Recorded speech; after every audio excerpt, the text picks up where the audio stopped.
If you're ready to talk, we're willing to listen. Well, I really enjoy this program today. Cayman Islands' foremost listeners participation program. May God bless every person.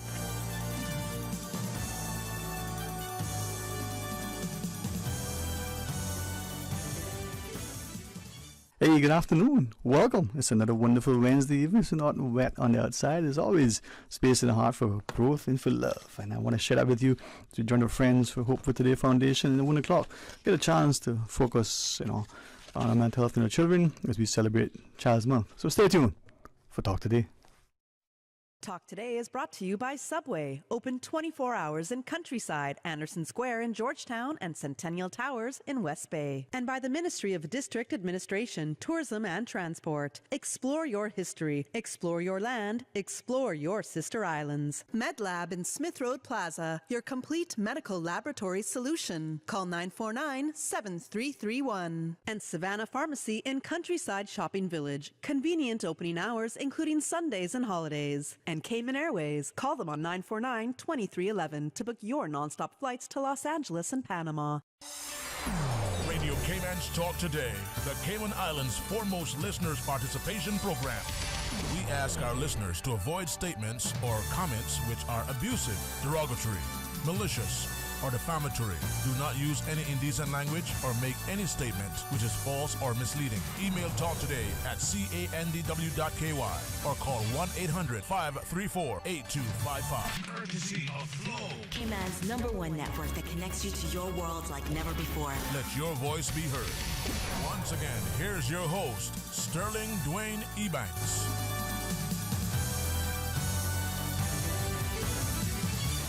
Hey, good afternoon and welcome back. And thank you very much for allowing me this privilege and distinct pleasure to be able to sit each weekday and facilitate our discussions, and hopefully through our guests or open line segments that we have not only meaningful discourse but a sense of community through camaraderie, through a sense of unity, and a spirit of giving and thanksgiving as we welcome our friends from Hope for Today. Mr. Brent Hydes, good afternoon. How are you, man? I'm really grateful to be a part of this discussion again, Dwayne. Yeah. When we all can come together and just talk about what the community can do to support those in our community struggling with substance abuse issues. I believe it's such a delicate subject. Yeah. It's not one of those conversations that people care to sit around and talk about around their dining room table. People have to really develop a passion for seeing those in our community do well. Yeah. So I'm just grateful to be a part of this discussion. Thank you, man. And it's not just that passion, it's the sensitivity, but sensibility. It's the sense of a community recognizing that, and for those I pray in this community are not offended, but I believe that if we subscribe to this country being of a Christian ethos, we may speak to what we're trained. It doesn't mean that we're not tolerant and sensitive to others who may have come from religious or non-religious backgrounds, but we hear often, there but the grace of God go I. And even if we were to apply it in the Shakespearean context to an extent where, that thing's happening to them, but for some other hand or intervention or assistance or parental guidance or nurturing, that could be us.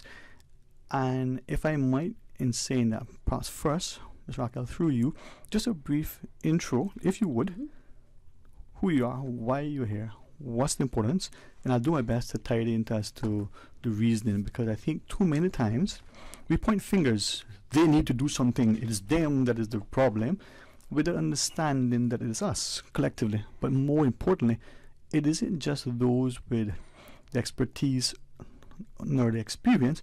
It is all of us who bring something of value to every interaction with every individual. Ms. Raquel. So I'm Raquel Tobian. I'm a psychotherapist at Infinite Mind Care, and I'm really excited to be here talking about recovery as well. And, one of the things that I think you're kind of hitting on is that, we look at recovery and we're often looking at it as, this is an individual burden. That individual needs to make changes. But the reality is that we as people in the community, as family members, as loved ones, we have to be there to help people make change. We have to be there to support them. And we all have a part in that. Recovery is not an individual disease. It's a family disease. It's a community disease. And we all play a role in helping people find their recovery. Just quickly, so that we don't, that word disease that we've used, if I'm not mistaken, it's only a recent time that we've actually seen substance abuse as a disease, and for some, even the little bit again that I've read and remember, using that, oh no, that's not a disease, that's a Moral deficiency. Yeah. you put that phrase there. So even acknowledging that may be of value in helping us to appreciate it. Yeah, absolutely. You know, part of the work that we have to do as a community is to destigmatize what substance use and recovery means. And part of reducing that stigma is recognizing that it's a disease like cancer is a disease. It's a disease like diabetes is a disease. People have a hard time with it because people go, oh, that's a choice. You're making a choice to use substances. But the more we've researched, the more knowledge we've gained, the more we're able to actually go, oh no, there is a lot of biology that goes into this. It is a disease. It changes the brain chemistry. It changes parts of our brain that respond to reward systems and substance use. It's not as simple as someone is just making a choice. There are very real biological changes that happen with addiction that make it incredibly difficult for someone to make a change and to recover.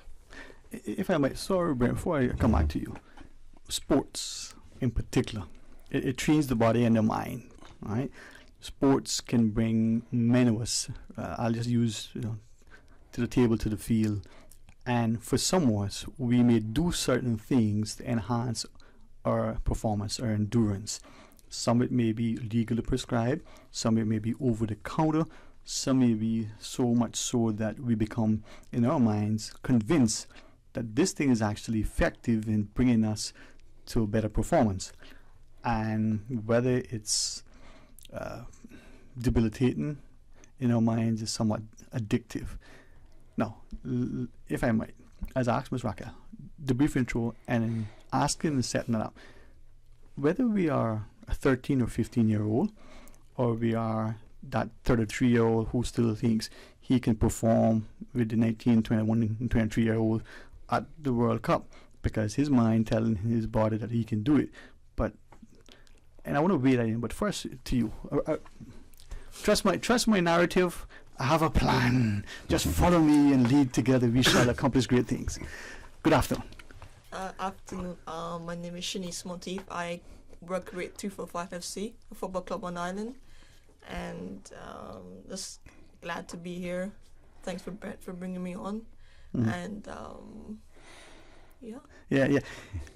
I remember the last time we were on, I remember the time before, and that passion not only for sports but for football, the idea that sometimes we allow others, and even ourselves when we look in the mirror, because we're young, have limited, compared to our parents and grandparents, life experience and expertise, but we're motivated. And all of us, probably at some point, the student who needs to stay up late gets an extra bit of caffeine, the basketball player, because of the lack of antidote and the like, may take a stimulant to give a little more endurance. And we don't see that as a society as being wrong. It's just a competitive age. But the individual who is in recovery, and we even, and I'm mindful of this, but I say it deliberately, we even say, oh, drugs and alcohol, as if alcohol isn't a drug. And just those subtle, sometimes, distinctions are so significant. So Shanice, from that perspective, to get that young 13-year-old or that 31-year-old who has had a history of in and out of rehab, whose parents sometimes, siblings, classmates, look at him and go, what was it that Brent said? Moral deficiency.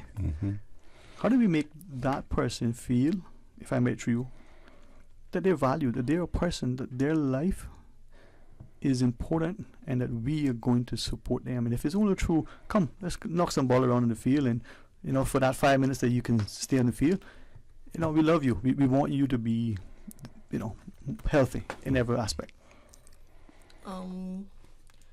I would just say, like, from the sports perspective, is like, if you see someone struggling, especially when players get injured, that takes a big mental toll on players, not only here but also on a professional level.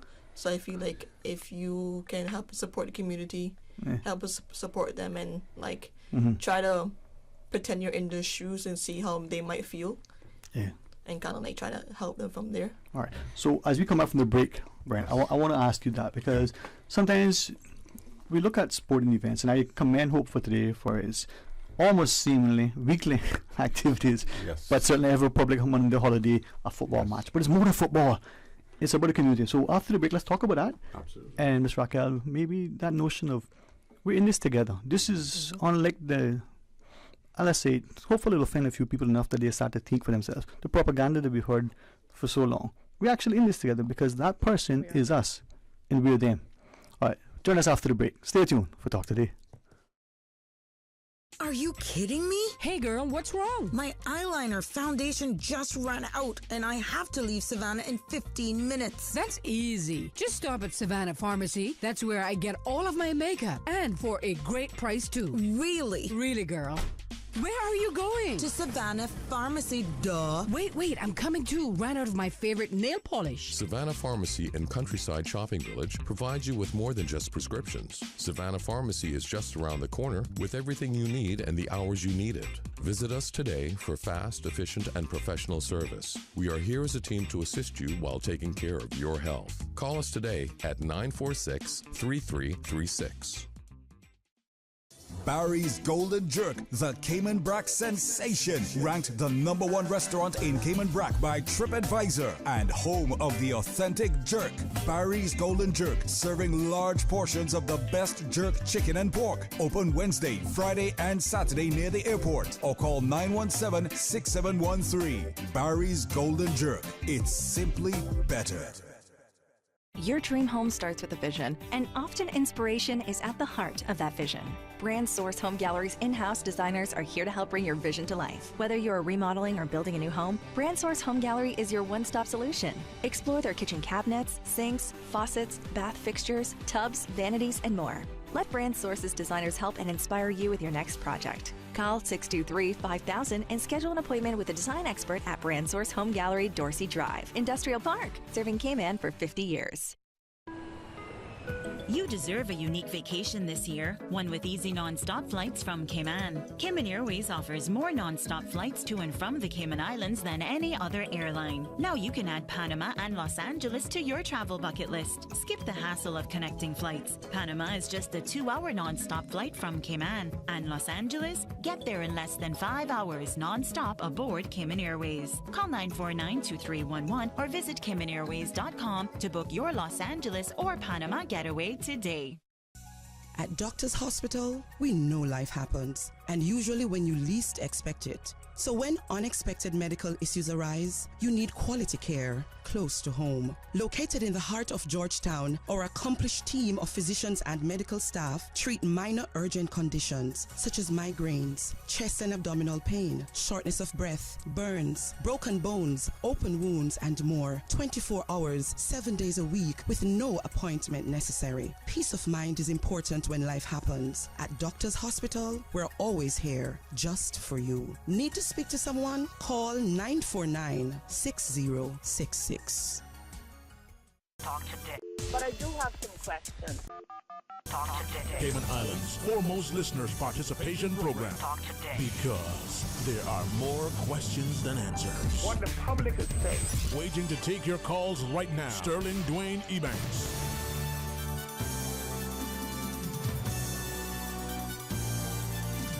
Hey, good afternoon and welcome back. Thanks for joining us, and thanks to Brent Hyde's Hope for the Foundation, Ms. Raquel Missionaries, for joining us. And, you know, I'm hopeful that these public discussions get us to a sense of not just tolerance, acceptance, and empathy, but an understanding and appreciation, a sense of respect. And I know some say, oh boy, you're naive or you're idealistic. But if we don't have high ideals and expectations and standards, how do we get anywhere? And if we don't see ourselves reflected in others, we don't see, you know, that thing in us that could be debilitating, limiting, or judging and wrong, Brent, how do we actually improve our society? And as we go into the break, I was saying to you the notion that the football matches that are organized by Hope, they're not just football matches. Absolutely not. Why? What we try to do is to create a community atmosphere to where everybody's welcome and everybody plays a role into allowing these type of events to happen. It's kind of like our old garden party days, where we bring out people from the community, all nationalities of the community, because we stigmatize against no one. We feed them, we enjoy the sack racing, the egg spoon racing, the bouncing castles. We provide avenues for the kids to even participate, where once they participate in the egg and sack racing, they can win some great gift certificates for different restaurants. So it's an atmosphere of really kind of celebrating all nationalities, right? Because remember, before we played Latinos, then it was Georgetown, Cayman. Now Cayman is getting ready to give Jamaica a little lesson in the game. I obviously see what happened to Montague. Once we bring them on the radio one time, they got so scared they seem like they never want to show back up, but that's okay. Thank you, Monty.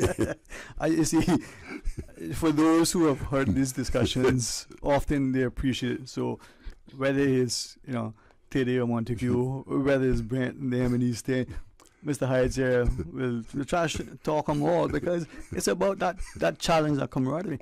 And I say that in light, Ms. Raquel, from the perspective that a community is important in supporting and celebrating, as Brent said, and hold each other accountable. It's probably easier to divide and to be divided because it's us and them.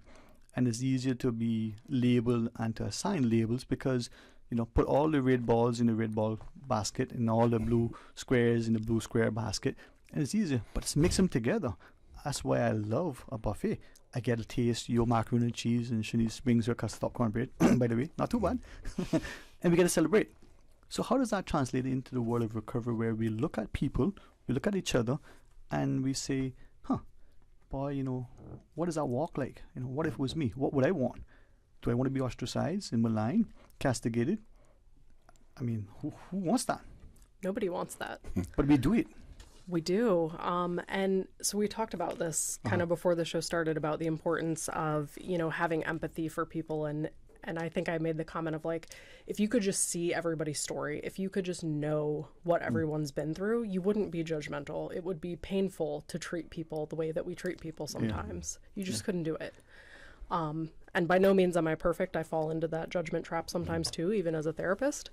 But I also have the benefit of knowing a lot of people's stories, and that really helps with reducing it. But I wanted to talk about some research we have about recovery and why this community approach is so important at embracing people in recovery. And so we do a lot of research on drugs using animals. So there's a study, and it's called Rat Park. I don't know the actual name of the study. But we put rats in a cage, and we gave them food, and we gave them cocaine. And what they found was rats would use cocaine to the detriment of their survival. They would actually starve to death even when food was available and simply die. And initially, researchers thought that really shows us how addictive cocaine is. And while it is true that cocaine is incredibly addictive, it's not the full picture, because they did another research study where they put rats in what they called Rat Park. And so the rats had access to cocaine, but they weren't alone in this boring, empty cage. They were in a wonderland for rats. There were wheels to play on. They had rat friends. They had balls. They had toys. And what they found was that those rats that had this incredible, fulfilling life didn't use cocaine at the expense of their life. They did use it because it is addictive and it was there, but they didn't die because of it. They engaged with their rat friends. They played games. And from that, I think it's really important that we look at, like, what recovery looks like for somebody, because addiction is isolating. And we other people that are struggling in active addiction. We isolate them. We say they have a moral deficiency. It's their choice. We call them terrible names. What a junkie. They're worthless. When really what we know is that people have value. And when people are in recovery and they're surrounded by this community of support, they do get better, they re-engage and have fulfilling and meaningful lives. And I think that's just a really good example of why it is so critical that things like football club exist for people in recovery and that we're able to engage in our communities. If I might, if you would allow us, because I think this is where we, the collective we, who take that moral perspective, and whether we are accepting and acknowledging that we're being judgmental, that's in effect maybe the consequence of our actions and our words and the way we label. So from that, two perspectives. John sees Mary and goes to Mary because she's kind and loving, and Mary reciprocates with food and money and trying to help, because John is a person, she has empathy, and she's just a wonderful lady. But the society sees Mary interacting with John and castigates her because she now must be one of them, right? So we've now, as opposed to joining her and offering that community support and say, hey, you know what, John is battling this thing and he shouldn't go through this alone. I mean, how many of us ever tried, to push a car by ourselves, right? Especially an automatic car, and start it. Standard shift, you can do a little bit better. You can push it and pump the clutch and you might get it started. But if someone stops and helps you, even to change a tire, isn't that much better, right? Even if they just stand around and say, you got this, right? It's much easier. Much easier. But yet we don't do that. We'll walk on the other side of the street, we turn our heads, we deny their employment, we look for ways to dismiss them. And secondly, in this community, I'm wondering, there may be some of us who we say, I think, Brent, you told me the term. But that is a question, Dwayne, and I'm listening very, very to you very thoroughly. That's the question. Sometimes, when we start pointing the fingers at people and stigmatizing them and all that stuff, that's a question we need to ask ourselves. Yeah. We need to really ask ourselves, if we're pointing fingers and ridiculing people sometimes for absolutely no reason. Yeah. Just because we can. We need to take a real hardcore look at ourselves. Yeah. What is it wrong with us? All right. I'll be mindful. We feel it necessary to do that. Yeah. I'll be mindful because I'm not a scholar, despite some may call me that. I'm certainly not a theologian. I don't even consider myself that knowledgeable sometimes. But in the scripture, we're told that Christ, went and hung out, with a bunch of people that the rest of us looked at and go, boy, he with them? What kind of fella he is, right? But by being with them, he got to understand and relate and minister and whichever, right? So, Shanice, from that perspective, when, especially as young people navigating life, whether you're 50 or 15, life can be hard to navigate. What do we do as a community to our young people where they may, for whatever reason, opt to make a certain choice over another, stay up late instead of studying, or getting a good sleep for the exam, or let me try this thing versus that. Even food. Sport, I think, helps because, as Raquel shared, it brings community, it brings accountability, it brings participation, it gets away from the isolation. But we are quick to look at young people in a negative way. What do we do different than to what Brent's point, instead of labeling and ostracizing? I would think from a sports perspective, if you see a child who might be struggling at home, might have some difficulties at school, could be as well with friends, try to embrace them, because that when a child is probably acting out, it's probably like a cry for help. But we're not seeing that they need help. So kind of have that open mindset, kind of growth mindset to say, okay, well, this child is doing this or that, but if I step in and help them, then maybe I can lead by example, and then more people will come and help as well. Okay. So, but easier said than done, Ms. Raquel? Yeah. It's definitely easier said than done, right? I mean, that's something being in this kind of open mindset of being non-judgmental towards others. Like I said, that it's something that even as a therapist, where it's I live in my working profession in that mindset.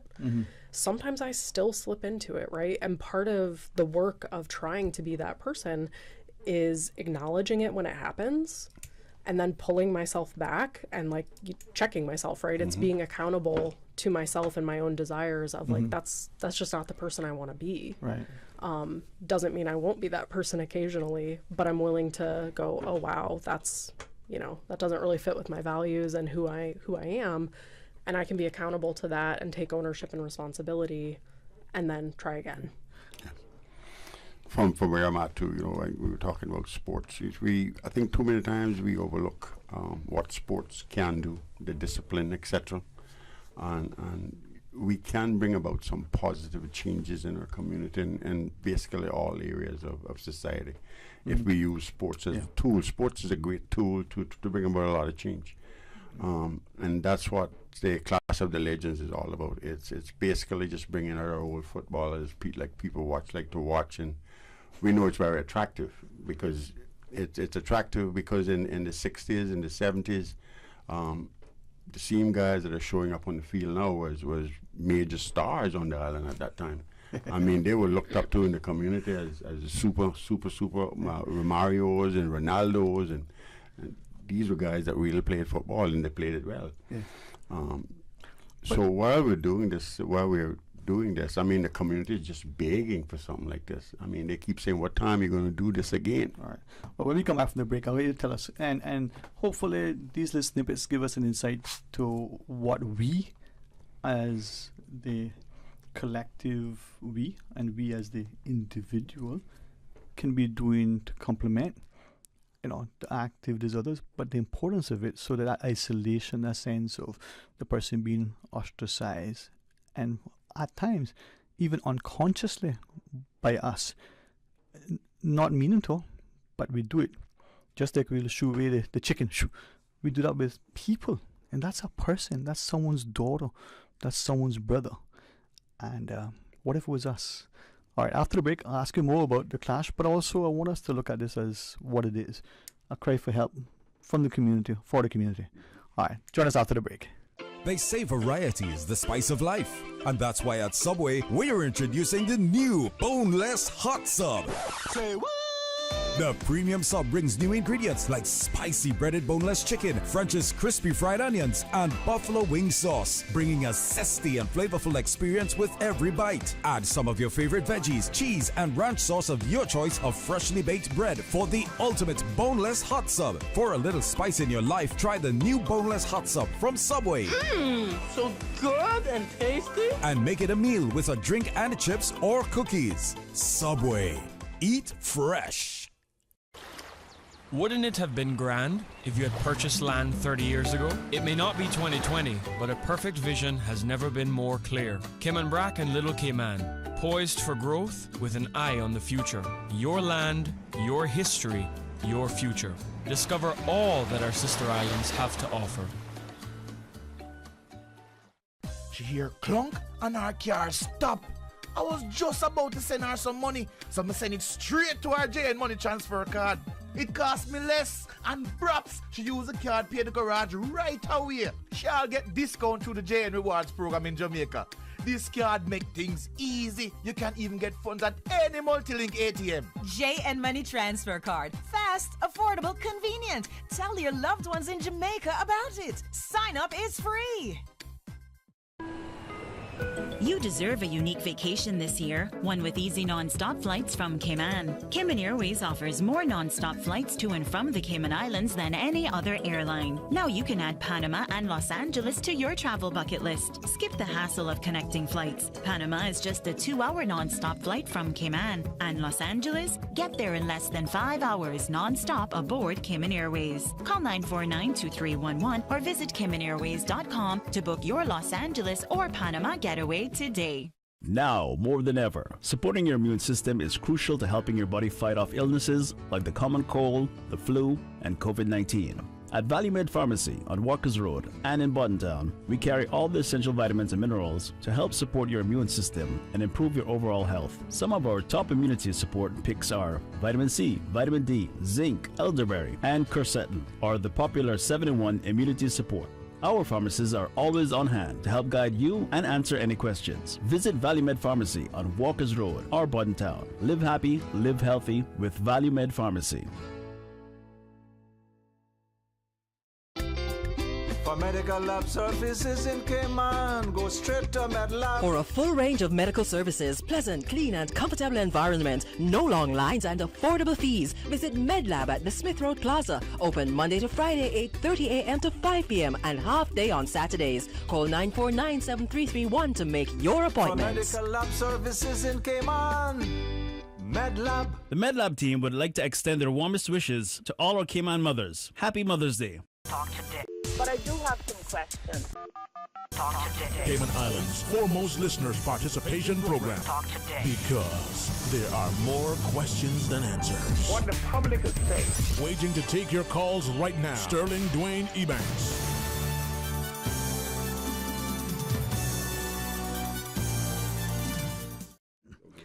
Hey, good afternoon.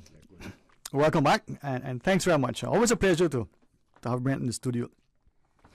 You remind me how important it is for a community to draw alongside, and in particular for men. Yes. I don't say this to disparage men by any means, and I don't say it because I believe men are greater than, anything else. But I keep telling them women are going to run the country one day. women have run the world forever, and it's because of their humanity and humility. But I think men and fathers in particular need to see every child as their own. And it's perhaps easier if you're a woman to relate to women. That may not be the case. I don't know. I say that to believe that as a man, it should be easier for you to relate to a man. You know, whether you're consciously sharing the things that men experience, questioning, you know, whether you are two, 60-year-olds comparing notes, or you are two 16-year-olds, or you are a grandfather saying to a young boy, hey, listen, when I was your age, this was what on my mind, this is what I was doing. If you share that knowledge, then that transcends to generations. And I say that, Brent, to ask, as we look at our community, and with the greatest respect to all other communities, we probably can more easily identify, today there's one, next year there's 10, and in short order there are many, and we just lump them all together and say, as if it's, we love the raindrops more than we love each other. Well, see what we are understanding in Cayman. In Cayman, there's treatment. There's treatment for basically all mental health, for addiction. There's treatment here. Yeah. How do we get someone that is struggling with the substance abuse issue into treatment?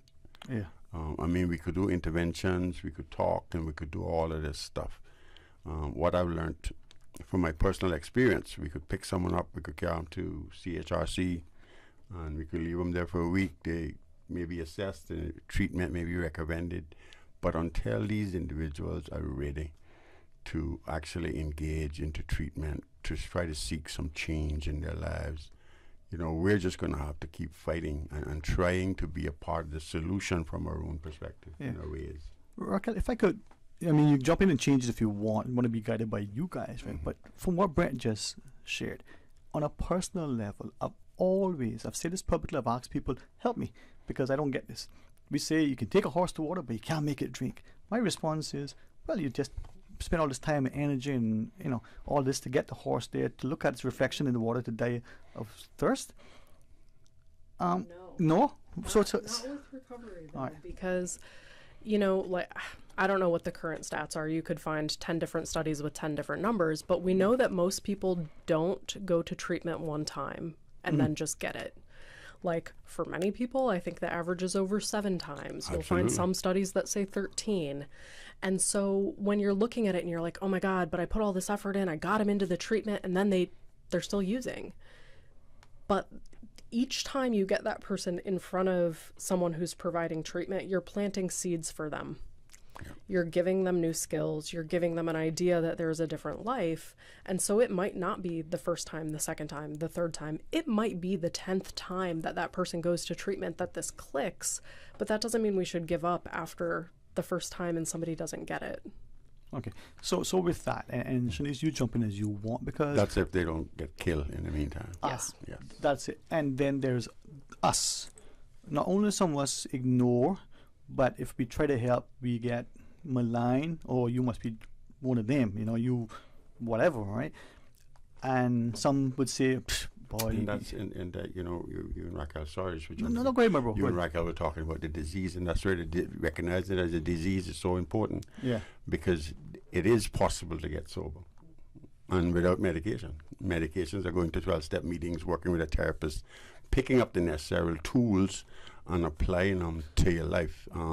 It's very difficult to put anything into a closed mind. Yeah. So let me then ask, and I hope this is not framed improperly. Hopefully it's not even an improper to ask, but there's that person, we know the person is addicted to some substance. Can we, what's the intervention? Grab the person and say, no, you're not going this path. Let's go to Carbon Haven. Let's go to whichever. We're going to take you, and I don't want to say force, but heavily encourage. Can we do that? Should we do that? You can heavily encourage things. Yes. Okay. One of the things that I tell family members when someone is actively using, because the normal things that we do when somebody is in active addiction does not help them get sober. Because normally, if you're a family member or you love somebody in addiction, when they use, you yell at them, you berate them, you're angry with them. None of that encourages anybody to go to treatment. Like, none of us as human beings like to be screamed at, yelled at, berated, shamed for our behavior. And so the thing to do is to meet them with empathy and compassion, reward the times when they are sober, and encourage them to build on that. So we hear this notion, as you say that, I'm reminded, tough love. I'm not giving you any money. You're going to behave like that? Not in my house. And you got to get out. And we do these things because whether it's through the church or our family, not picking anybody, our society, we have determined that's what we do. So this person now ends up isolated and ostracized back in this company where their behavior is facilitated, accommodated, is somehow accepted, acknowledged, and whichever, and they go from being 150 pounds to 100 pounds, God forbid, to dead. And then we mourn and cry. So what do we do?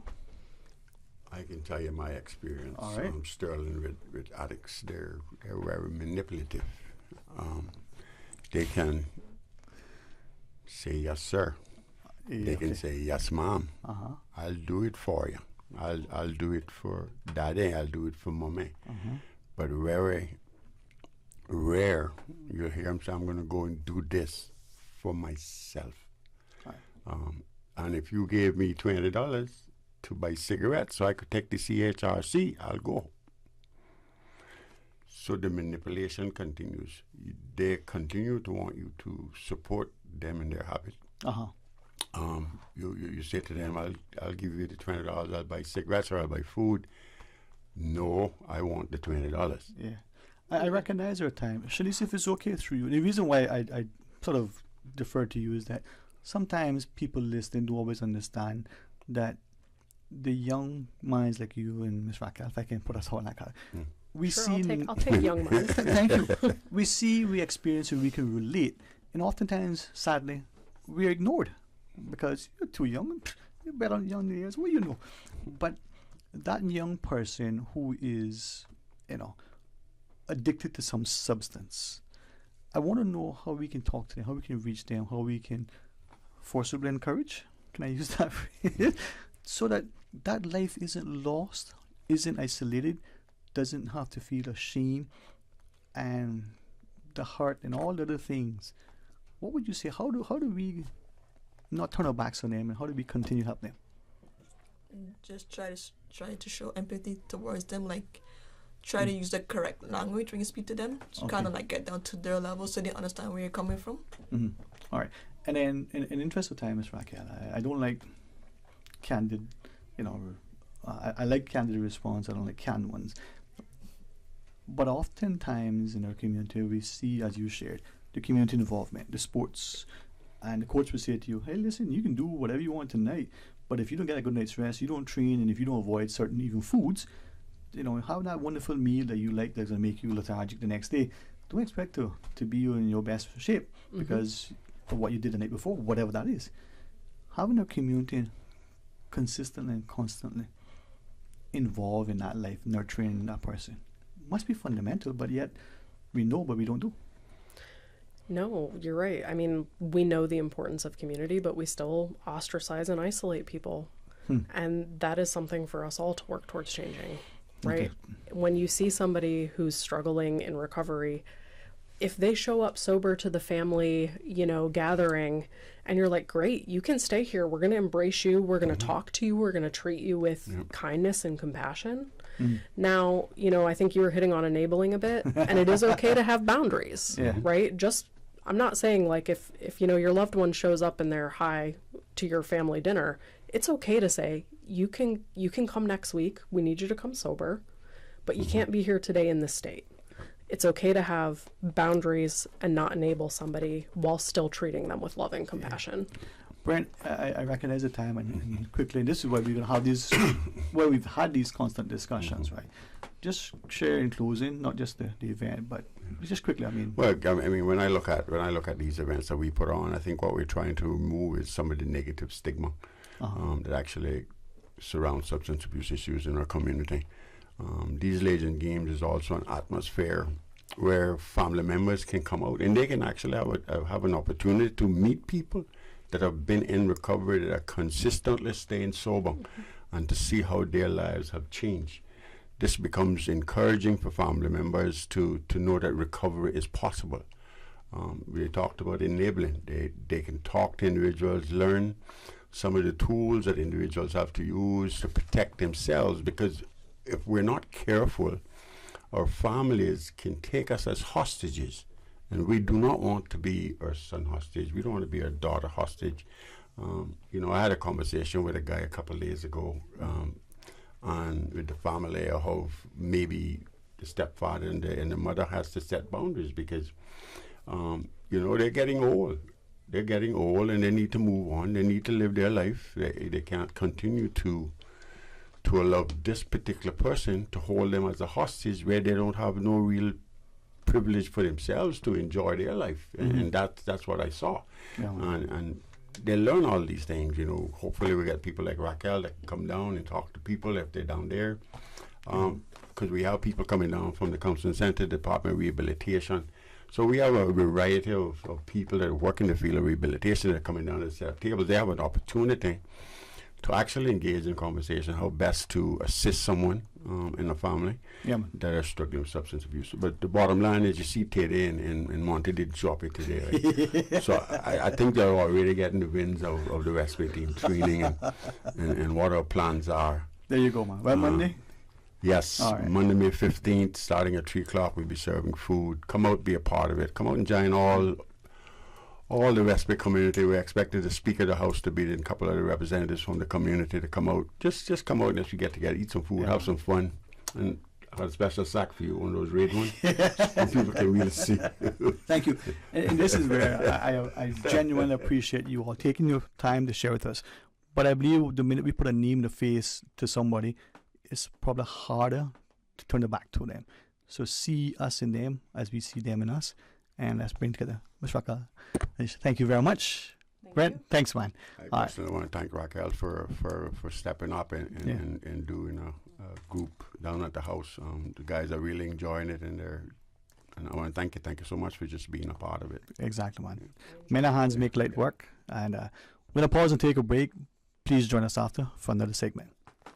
Today's biggest news. Radio K-Man. Your voice, your choice. Local, regional, international. This is Headlines from Radio K-Man's newsroom. Today's biggest news. The Headline News is brought to you by Health Services Authority. A part needed to restore service to the Kearney-Gomez Doppler radar system is on its way from Germany. Radar service went down in March following a hardware failure. The part is expected to arrive on island later this month. A critical week for negotiations on raising the debt ceiling got off to a rocky start as White House talks ended with no agreement.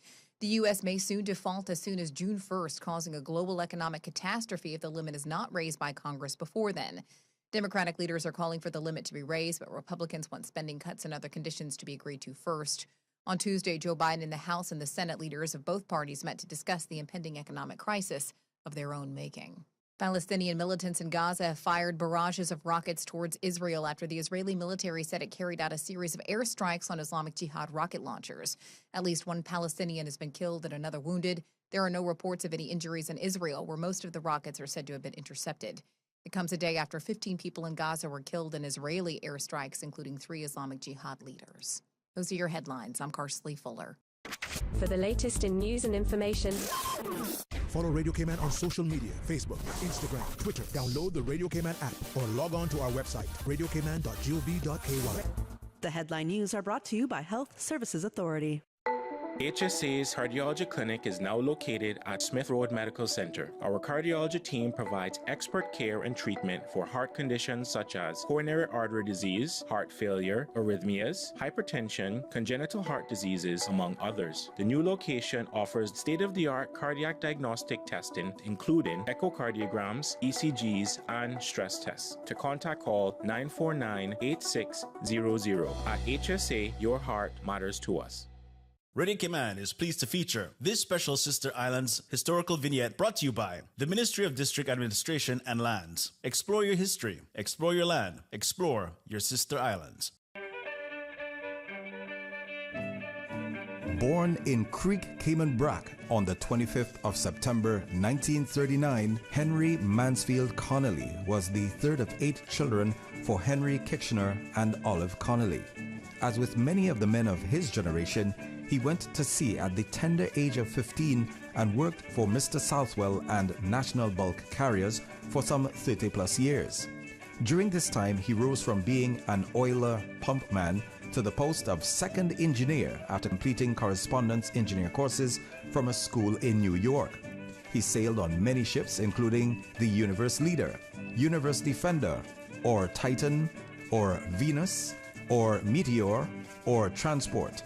After his tenure at National Bulk Carriers, he was one of the few brackers who worked with Cayman Energy Company doing the ship-to-ship oil transfers off the island in the 1980s. After a medical injury, he retired from sea and started his own plumbing engineer company, C&H Plumbing.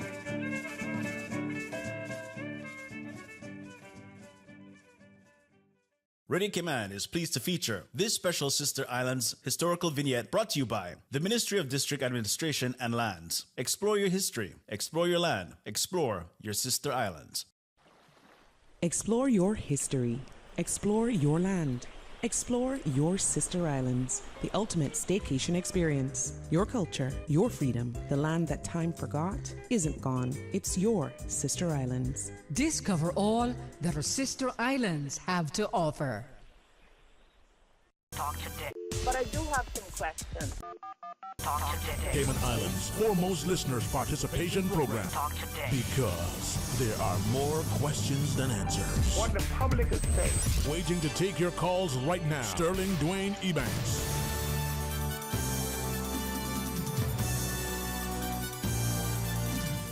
Hey, good afternoon. Welcome back. Thanks so much for joining us. And I hope that as you accept the invitation to be a part of our next discussion, yes, we're talking about the Childman activities in this month of May, but everything that we share with a sense of love and respect and intention to not just nurture, not just educate and inform, but to sometimes validate and hopefully inspire and encourage others to be a part of a discussion. So as we have this chance to go around the table and discuss, I'm confident that I'm going to come away as on a personal level much better position to be a better person, to be more sensitive, to be more receptive, to be more discerning, to be more engaged. Ms. Christine Miller, as we look at not just Child Month, but so much that is happening globally, but even sometimes within our own communities, within our own families, within our own selves, we can see it reflected in what's going on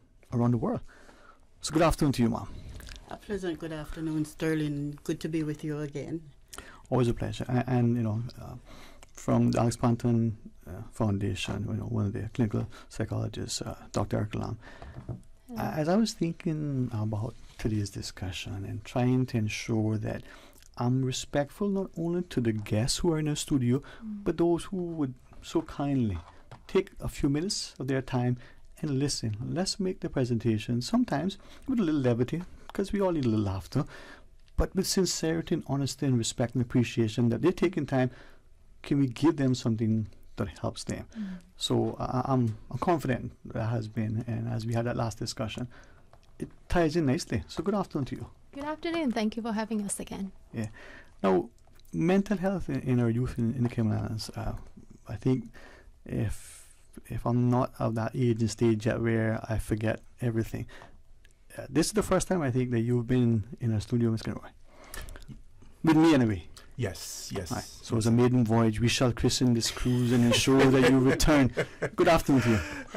Good afternoon, sir, and thanks for having me. All right. I will come back in a bit to ask Dr. Lam, maybe for some bits, but I think everybody in our society knows, heard, have interacted in the most positive way with Dr. Lam. But for you, as part of DCFS's team, a brief intro, if you would. Right. So my name is Ken Scarf, social worker. I am the co-chair of this here Child Month Committee. I've been working with the department since November last year. Prior, I used to work with NCVO and Case Foundation. Okay.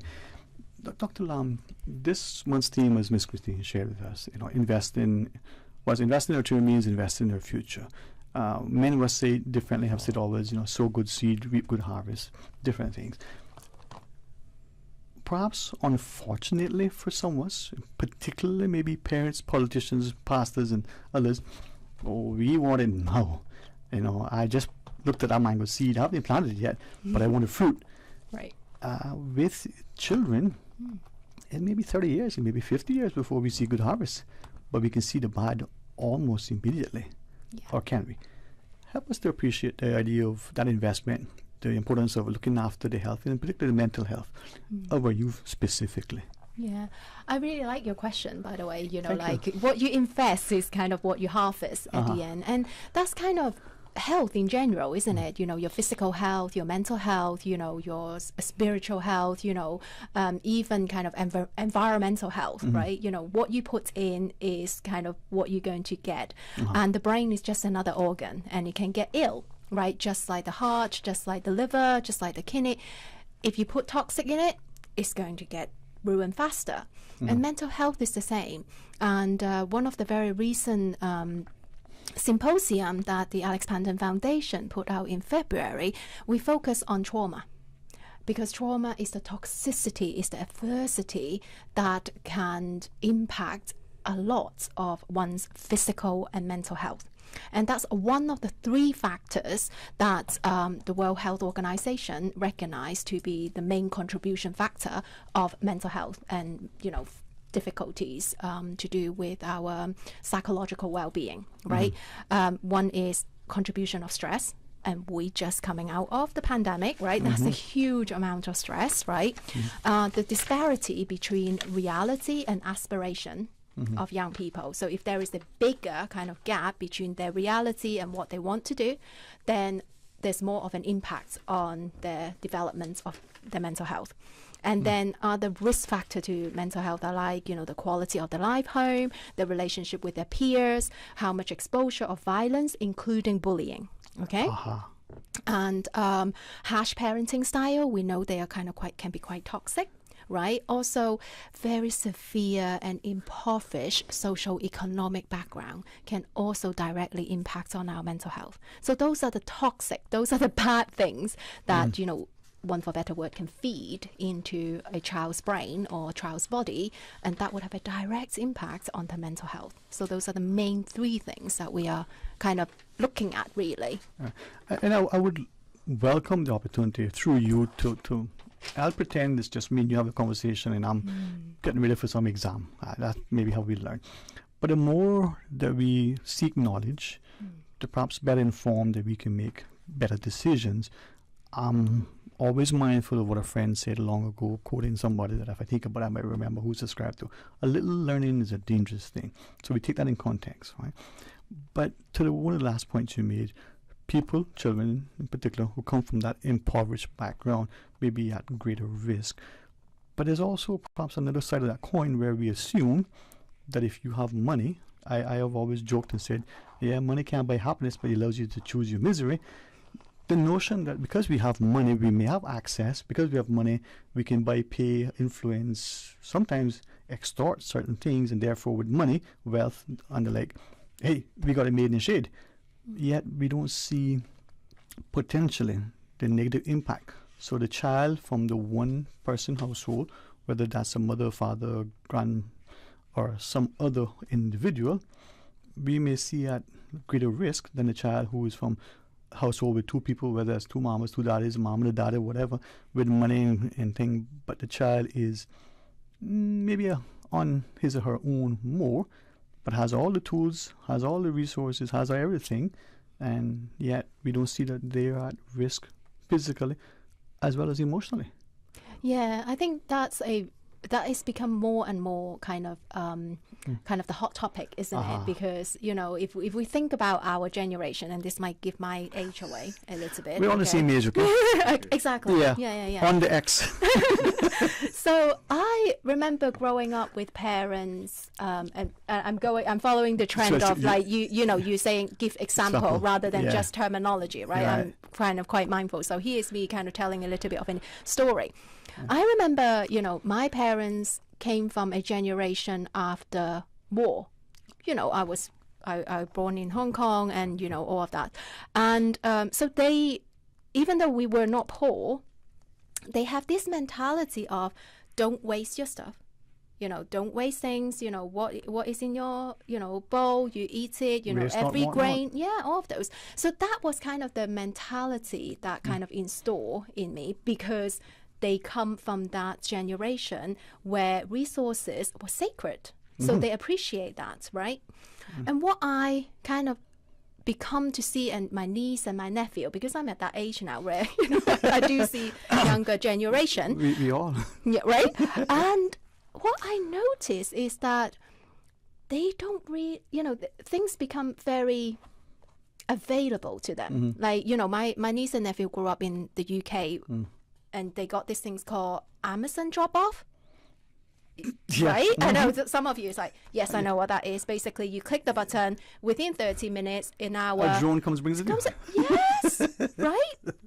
So things were just so readily available for them. I remember visiting them and basically, I forgot what it was. They was just asking for something, something to do with like, they need it, right? But without it, you can kind of, it will still be okay. Some of the things that go into the bottle, whatever. Yeah. And literally within 2 hours it was dropped off in the doorstep.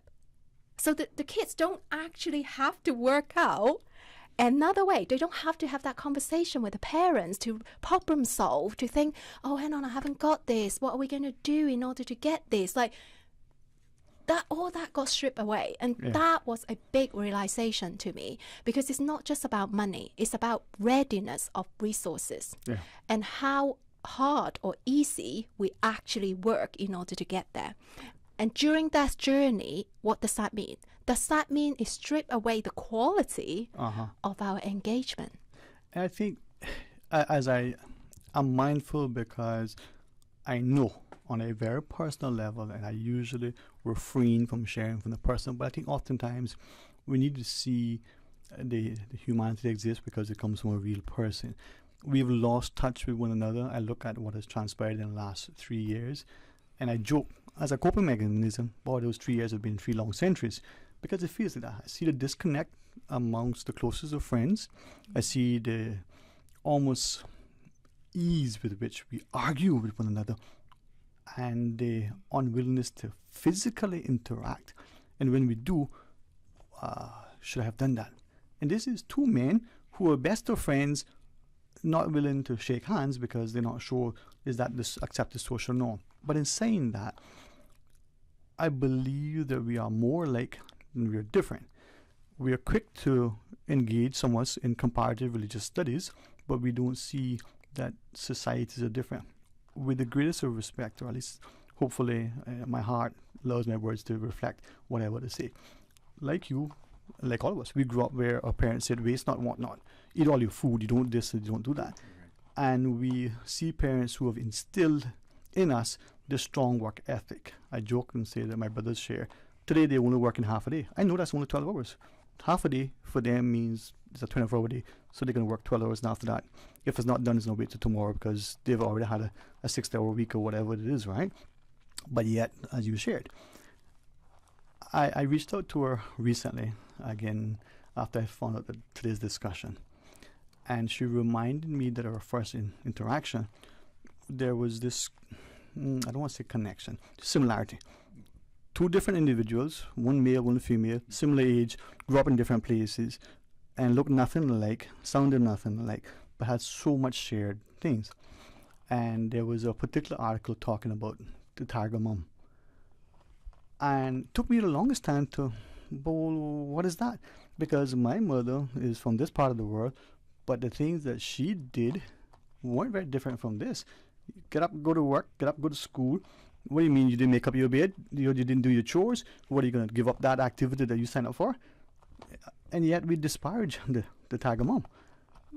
And I think it's the delivery of it, isn't it? Yeah, it's the delivery of it. I think that's one of the things is harsh parenting is different than good a good structured parenting.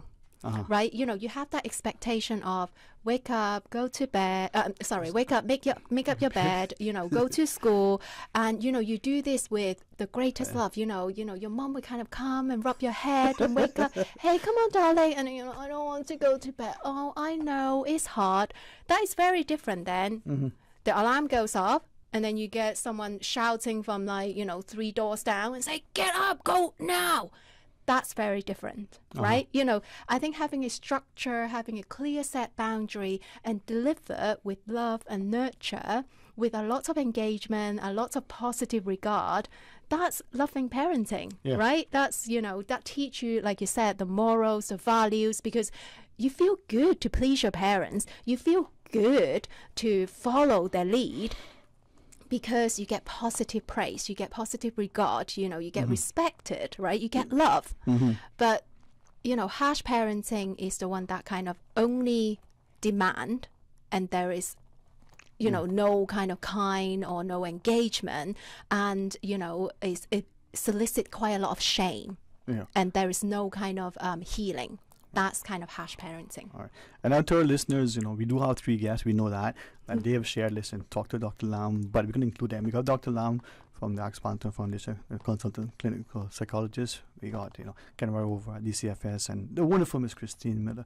And before we come back to Kenwar in a second, because I want to ask, in setting the stage, you know, we're going to take the hour, we're going to get a bit of learning, especially us as parents who think we know everything, who don't realize that there's a manual somewhere. There is help for parents to help their children. But Dr. Lam is saying that there is another side to that, where for some of us as parents, we facilitate nurture. Can I even use the word enable even sometimes? And we're so coddling with our child. And the child isn't 13 now, the child is 31, but still on the couch or something. But for that young child, is there a fine line between nurturing and encouraging, and sadly perhaps coddling to the extent where, oh, you didn't do your chores, that's okay, Bobo, you don't need... I mean, how do we get there so that there's that sense of independence and responsibility, but yet there's that sense that you're not on your own, you know, we're going to help you. Yeah, and I think the way that you kind of ask your question is quite interesting, you know, for me as a psychologist, because you ask it kind of like, oh, you know, is... this, you know, if you don't kind of like have expectation, or, you know, you don't set those kind of clear boundary, are you enabling? Are you kind of model cuddling? You know, are you wrapping this child so that they don't have an opportunity to kind of grow, right? That to me sound a bit more like you're restricting opportunity of growth. And absolutely, you know, any restriction is disparity of reality and aspiration, right? So that, of course, you are going to develop helplessness, you know, you're going to get anxious. And let me give some example, because you asked me to give you some example, right? Right. So amazing. Right. You know, what you talk about, this, you know, 30 years old, you know, adults who just sit on the couch and then expect everything kind of to be done, not able to go out and get a job, and, you know, not have a lot of motivation, right? They obviously some mood factor kind of involved. But let's talk about what motivate motivate a person to do something. What motivate me to do something is a sense of achievement. A sense of mastery, a sense of enjoyment, that I'm going to get accepted, I'm going to kind of get approved, and I'm going to get something out of this. Validation. Absolutely. It made me feel good. Right? And how do we feel good? Either through validation from others, or that we have the inner kind of growth, right? You get that sense of like, oh, I've learned something, this feels good, right? And that's what motivates the people.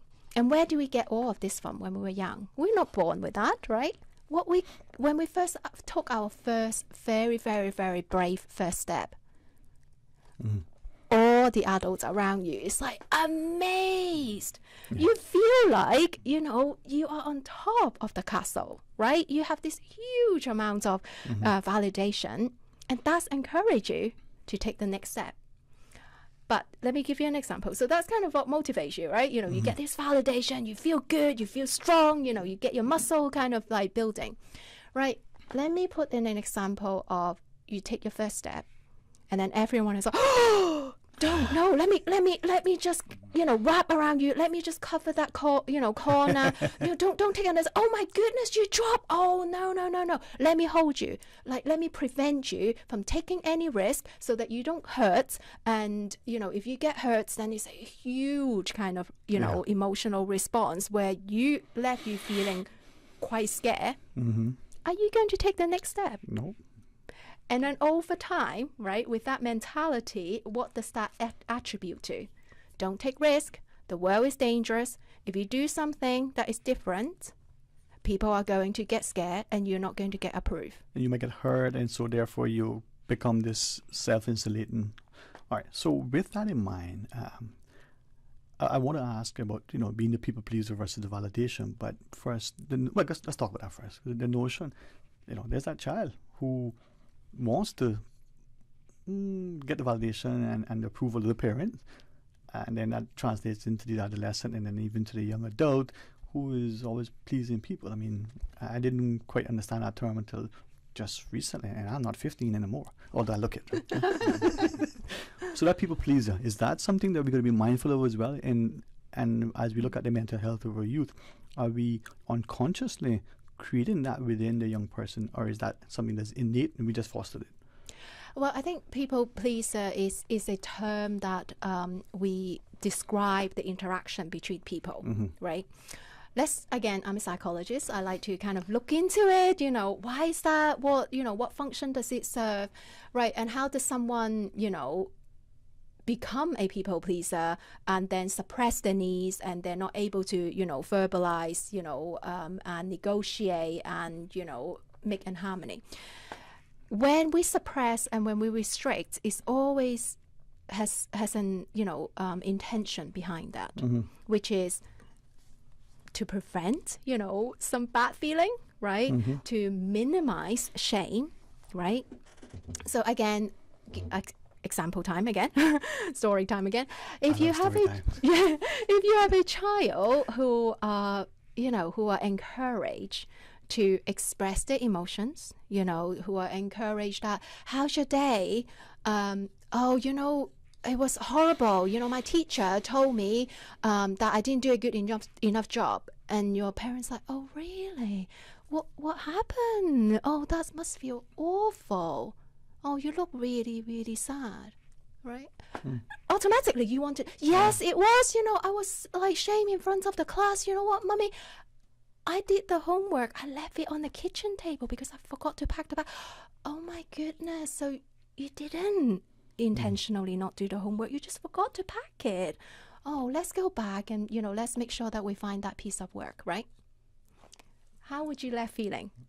Okay, I messed up. I was shamed, but it was okay. My mummy is accepted me and is going to help me, and we're going to resolve this.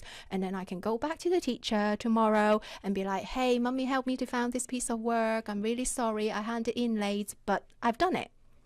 Next time you have a shameful situation or, someone say that you're not good enough, you're likely to go and talk about it, find a solution, right? The same scenario. Pick up the child. What's wrong? You don't look good. Have you eaten? What the child usually say? Fine, I'm fine. Well, you always say that. Have you done your homework? Is it your teacher again? Like, what trouble have you got into? What are you going to do? You say, no, nothing, Mummy, nothing. Yeah. No. Well, I got this email from the teacher saying that you haven't handed in your homework. What is that about? What are you going to do? Yeah. You're going to lie through your teeth now. You get defensive, huh? Exactly. Self-protect. So next time you come across some conflicts, next time you come across, something that is kind of unpleasant, are you going to kind of openly talk about it, or are you going to be like, in order to manage your disapproval and anxiety, I'm going to pretend that I'm okay? Yeah. So we put on the mask. And, okay. So with that, Dr. Lam, and I'm grateful to Ms. Christine and Karen White for allowing us to focus, because as we look at the mental health of our youth, these are real life situations that they face, and as their parents and as their educators, we have an issue.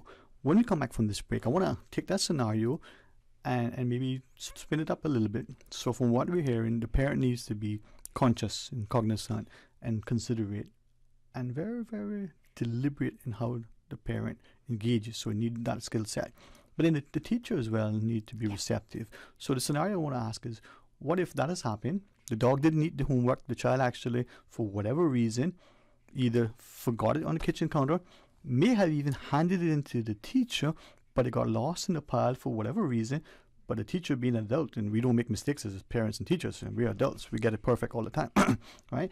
No, you didn't hand it in. So the teacher's response now is, different from what you gave, what happens? Let's talk about that after the break, because maybe it's example time. Get your notes. There's a test tomorrow. All right, stay tuned for Talk Today. Here at Savannah Pharmacy, our pharmacists do a lot more than just count out your pills and fill prescriptions. They undergo extensive education in the study of how the human body uses and responds to medicine. They have also built up years of experience in real-life counseling on how to take medication safely. Our pharmacists are on the front lines in keeping our society healthy. Don't risk it or hesitate. Contact us or schedule a consultation with one of our pharmacists today. At Savannah Pharmacy, we care about your health. From boat days to beach gatherings, leave the catering to Subway. Choose from small and large sandwich platters, double meat wrap platters, and top it off with optional cookie platters for dessert.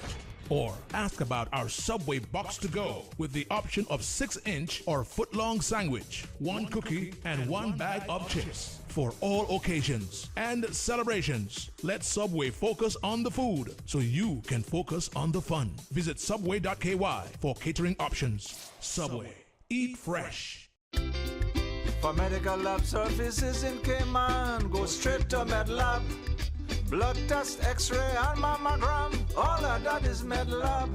Affordable fees and friendly service, a full professional team. MedLab is always comfortable, MedLab is always clean. For medical lab services in Cayman, MedLab. The MedLab team would like to extend their warmest wishes to all our Cayman mothers. Happy Mother's Day. You deserve a unique vacation this year, one with easy non-stop flights from Cayman. Cayman Airways offers more non-stop flights to and from the Cayman Islands than any other airline. Now you can add Panama and Los Angeles to your travel bucket list. Skip the hassle of connecting flights. Panama is just a 2-hour non-stop flight from Cayman. And Los Angeles? Get there in less than 5 hours non-stop aboard Cayman Airways. Call 949-2311 or visit CaymanAirways.com to book your Los Angeles or Panama getaway today. We still don't know the true impact of non-communicable diseases like diabetes and cancer on our people. This is why, from June 3rd to July 31st, 3,300 adults from all 3 islands will be chosen to participate in the STEPS 2023 National Health Survey. Results from this survey will allow the Ministry of Health and Wellness to take a data-driven approach to making healthcare policy decisions now and for the future. Log on to www.gov.ky/steps to learn more. Attention Georgetown residents. The Department of Environmental Health Georgetown Bulk Waste Collection will take place between May 8th to the 13th. This bulk waste collection will replace the traditional year-end collection. Household appliances, furniture, and other items too large to be handled by the weekly DEH collection crews should be placed by the roadside where it is easily accessible to DEH collection crews. Metals and vegetation should also be separated from other bulk items. Do not obstruct the roadway or storm drains or place tires, construction and demolition waste, hazardous materials or electronics. For more information on the Georgetown Bulk Waste Collection from May 8th to the 13th, please contact DEH's Solid Waste Management Section at 949-6696. Talk today. But I do have some questions. Talk today. Cayman Islands' foremost listeners participation program. Talk today. Because there are more questions than answers. What the public is saying. Waiting to take your calls right now. Sterling Dwayne Ebanks.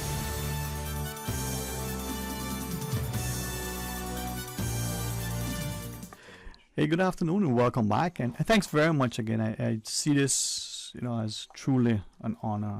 And for me, it's a distinct pleasure to sit and facilitate. I'm hopeful that when I come to these discussions, that I come with a receptive mind, but with a sense of respect and responsibility to our guests. And as the month of May, and we celebrate Child Month, Ms. Christine Miller, thank you and the team at DCFS, Ken Roy, for being a part of this month's discussion, and to Dr. Lam. We're unpacking a lot here. And I think for many of us, we're like, come on, man, tell me a joke. My day is hard. I don't need to. This is kind of heavy. But the more we think, the more we talk from an informed perspective, the more that we're willing to engage, to challenge our own sort of belief systems, our own values, our own work ethic, with the intent to improve our delivery in ourselves. Perhaps the better we will be, Ms. Christine. What are you thinking so far of what Dr. Lam has been sharing? Oh, very rich information. You know, I could see my responses just rolling over in my head as she was speaking. As I mentioned earlier, you know, I had a discussion with a family member recently, and she and her colleagues were talking about the behaviors that they observe in people who are from, as they would call it, old money, and how their children behave. There are those who, from the old money, would inculcate, because there is a expectation from some of the who have built up, call it their dynasty. They include their children, and we see that among like the Indians and the Syrians and so on. The children are involved in the business from early, so it is a part of their upbringing, and they expect after a while it is going to be handed over to them. So they build a legacy. They're building on that. So that is how you invest in your children. All right? There are those who they just receive. Anything they want, they receive it. They don't understand the value of the money. They don't understand how that came about. The Bible tells you that you are to invest and leave legacies for your children and grandchildren. When you don't include them from early, they are only stretching their hands and want some good money. When your eyes close, they don't appreciate the value of it or the purpose of it. They just want to sell it and get the money, and they blow it, you know. So, yes, it is important how we invest in our children, but the behaviors we see speaks to the involvement with the parents or with the families and the culture therein. Well, with our value system, I didn't forget that I asked Dr. Lam for that, you know, sort of other example. But before, you know, I want to bring you in. This is, and I say this carefully but consciously, Cayman is probably one of the most spectacular places because of all the people from everywhere here. And not all of us are well-intentioned. Not all of us are selfless. Not all of us are actually sufficient, informed, and mean well. But we all have to live, and if we live as harmonious as we can, and if I'll be permitted, if we were truly selfish in thinking that if I do good, it'll be better for all, as opposed to that notion that we somehow perhaps misapplay. Let me take it all. I could be selfish, I take it all. The reason why it's lonely at the top is because you didn't bring anybody along. You can't celebrate. You're looking around, there's nobody there. But had you brought someone else, then you can have someone to take that photo with and say, look, we've reached the summit. So, with that in mind, the society that is in Cayman, whether you've been here for generations, this is your first week, or whether you're in some other part of the world, working together, working honestly, with humility, with integrity, are those just now words that our grandparents may have told somebody that got passed down and they become cliches and it's a dog eat dog, so don't worry about that don't mean nothing? Or is that actually meaningful and should be? Well, for me, personally, those words are meaningful, right? Because I can recall my grandparents sharing some experience that they had. And, you know, over the years, I still remember those. So I apply those experience to even today's date, right? How I deal with my kids on a whole, right? And other kids, right? Working at Children and Family Services Department, we have to, you know, care for other people's children just like how we care for theirs. So with that mindset, I am able to relate in a positive way to all our clients. So being relatable then, Dr. Lam, back to the teacher. We're not picking on teachers because I think we all recognize that teacher, whatever class, whichever, has such influence, and I use that word carefully but deliberately, leaves such an indelible impression on that young mind that thing later on could either cause that child to be so motivated to excellence or so despondent that they lose all sense of hope. And when we talk about reality versus the future of our youth, what we say and do now impact them. So to the example, the child did the homework, may have handed it in, but the teacher's like, no, I don't have it here, so therefore you didn't. That may not happen, but let's go on the premise that it has happened. And the teacher's response is, as in your first example, hey, you know, let's see what we can. It's late, but you did it. Let's work it through. So the next engagement, you know, we have something different. To that example, what happens then? What should we do? How should, you know, we work towards that. First of all, I really want to validate, the context that you're creating there, because, I think the teacher do the hardest job. Yes. Hello, I mean, and parents who send our children to to school, we work very hard to select a good school, right? And these kids spend 6-7 hours in the school, 5 days a week, right? Throughout the year after year, and if you go to university, you probably get educated for 2 decades, right? So I think the adults that we come across in our life have a huge amount of influence, right? And I think the word, like Mr. Kenroy was saying, you hold dearly onto the word that your grandfather, said. And when you said it, I could see your your face soften, and I could see that kind of warmth sipping through, because those words you carry on not just in your memory, your body remembers it. Your body probably remembers those words that were said to you. How did that feel? That probably the face and the tone, and you probably remember the context that was said to you, right? And it's the same for our student and for our teacher. It's a two-way street. I mean, the classroom is getting bigger and bigger now, right? I remember when back in my age, again, giving out my age here, classroom was smaller, a lot smaller, but now classroom is big. It's like 30, like 34, 36 students with one adult. So let's think about it, right? I'm going to use the word evolution, but I'm using it in a very loose term. But if we think about where we come from, right?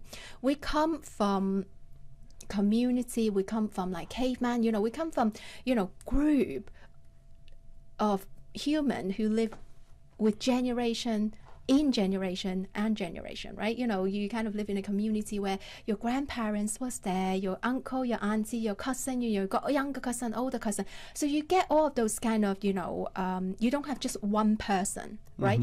On average, back in the old days, one child probably would have about 6 or 8 adults around them, right? At any kind of one time, right? If you get tired, you pass the toddler along, and someone, your aunt or your uncle will pick up, right? Yep.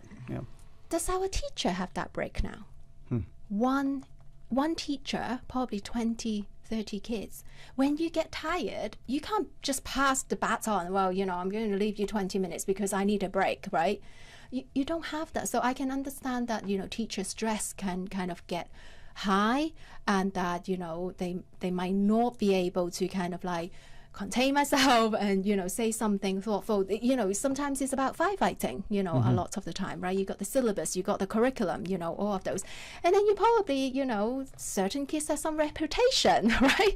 So you got some assumption, in your mind already. So, and all of this to say is that I think adults, parents, coaches, teacher, leader, tutor, all have, a very, very difficult job, I think, nowadays.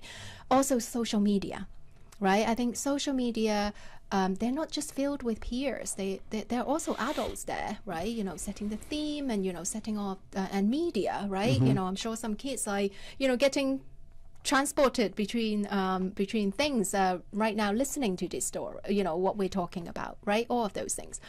And I probably want to take this opportunity to kind of promote a little bit about what the foundation is doing.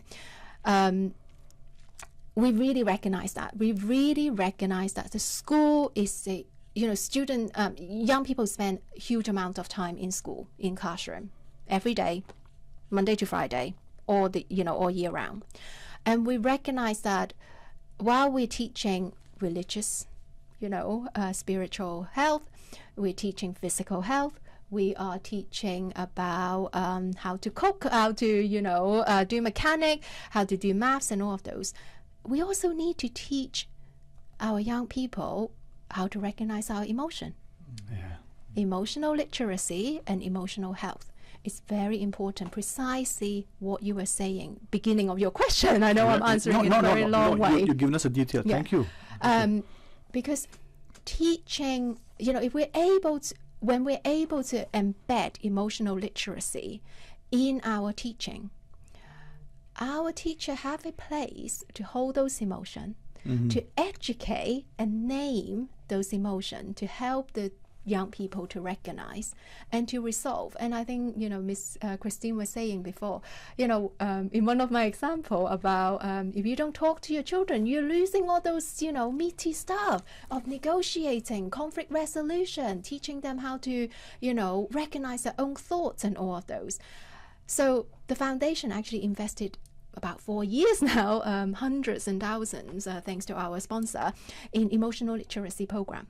And the Department of Education has actually rolled it all out in our primary school called Sippy and Apples. We also recently brought in Passport and Spark, and it's also in some of our private school and in YMCA after school program as well. With that in mind, we recognize that how hard the teacher is doing as a job to teach the syllabus, but we want them to, while teaching the syllabus, also take care of the emotional side of it without burdening them, of having to come up with an extra curriculum. So all the kind of government school is rolling out the emotional literacy program with the support of Alex Panton Foundation, and we're all supported by our sponsor. And I think oftentimes as we take this final break of our segment, we hear often about IQ. And we think that the academic intelligence, the application of the student to some examination and then some grade, that may be the be-all and end-all. But the EQ, that emotional aspect of us, how do we identify, how do we navigate, how do we appreciate the differences so that when we interact, it's not just a sense of being conscious of what is transpiring, but what is happening to within us. And it doesn't matter if you're the adolescent at 15 or 13 or you're the 31 or 51 year old. So sometimes we don't understand that inability on the individual is only compounded the more we sort of engage in life if we don't have the skill set and the support to assist. So this is why, as we talk about the child today, is going to be the grandparent not long from now. All right, when we come back, maybe we can ask a few more questions, talk a bit more. Thank you for allowing me to learn and to laugh and hopefully live a little better, all right? So join us after the break. Busy, busy, busy. Feel like there's not just enough hours in the day. Savannah Pharmacy, service to make your life easier. Now you can WhatsApp your prescription order to 929-5045. And pickup is just around the corner with everything your family needs and convenient opening hours including Sundays and holidays. WhatsApp your prescription order to 929-5045. Savannah Pharmacy, wholesome values with modern conveniences. For medical lab services in Cayman, go straight to MedLab. For a full range of medical services, pleasant, clean and comfortable environment, no long lines and affordable fees, visit MedLab at the Smith Road Plaza. Open Monday to Friday, 8:30 a.m. to 5 p.m. and half day on Saturdays. Call 949-7331 to make your appointments. For medical lab services in Cayman, MedLab. The MedLab team would like to extend their warmest wishes to all our Cayman mothers. Happy Mother's Day.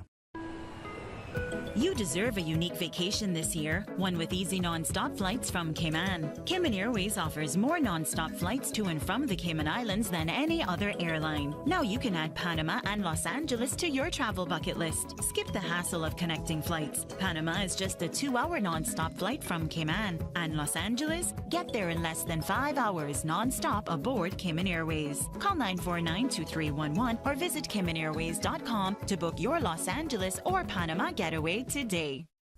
Freedom, Cayman Brack. Freedom, Little Cayman. Soft breezes, blue waters, no traffic.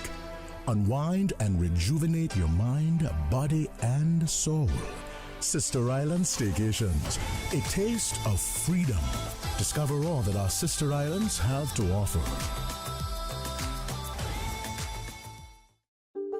The offices of dermatologist Dr. Wayne Porter will be taking appointments from May 5th through 12th at his Crew Road Clinic. Appointment slots are limited. Whether you're seeking advanced skincare, Botox, filler, cosmetic skin enhancements, or simply looking to reduce wrinkles, Dr. Porter offers a full-service dermatology and dermatological surgery practice. For more information, email dr.portercayman@gmail.com or call 946-9020 to book your appointment today. That is 946-9020. Radio Cayman News. It is unanimous. Government considers building the east-west arterial road with immediate effect from Hearst Road to Lookout Gardens. The residents of the eastern districts cannot suffer another 3 years. It is a big problem for them. Cannot in good conscience not support this motion. There's not one country that can survive with a one-way lane coming in. Our system doesn't work as well as it should. Radio Cayman. Your voice, your choice for today's biggest news. Talk today. But I do have some questions. Talk today. Cayman Islands' foremost listeners participation program. Talk today. Because there are more questions than answers. What the public is saying. Waiting to take your calls right now. Sterling Dwayne Ebanks.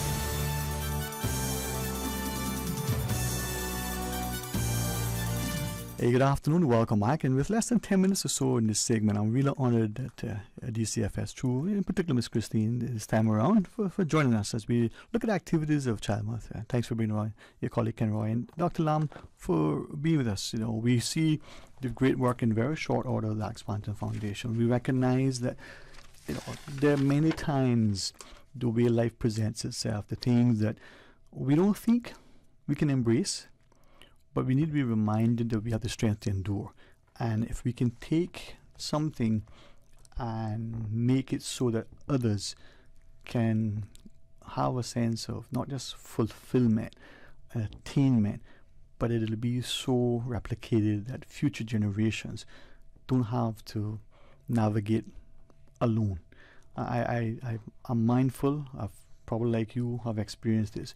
We once had a profession where, because the principal did something that way, we as the underlings had to do it the same way.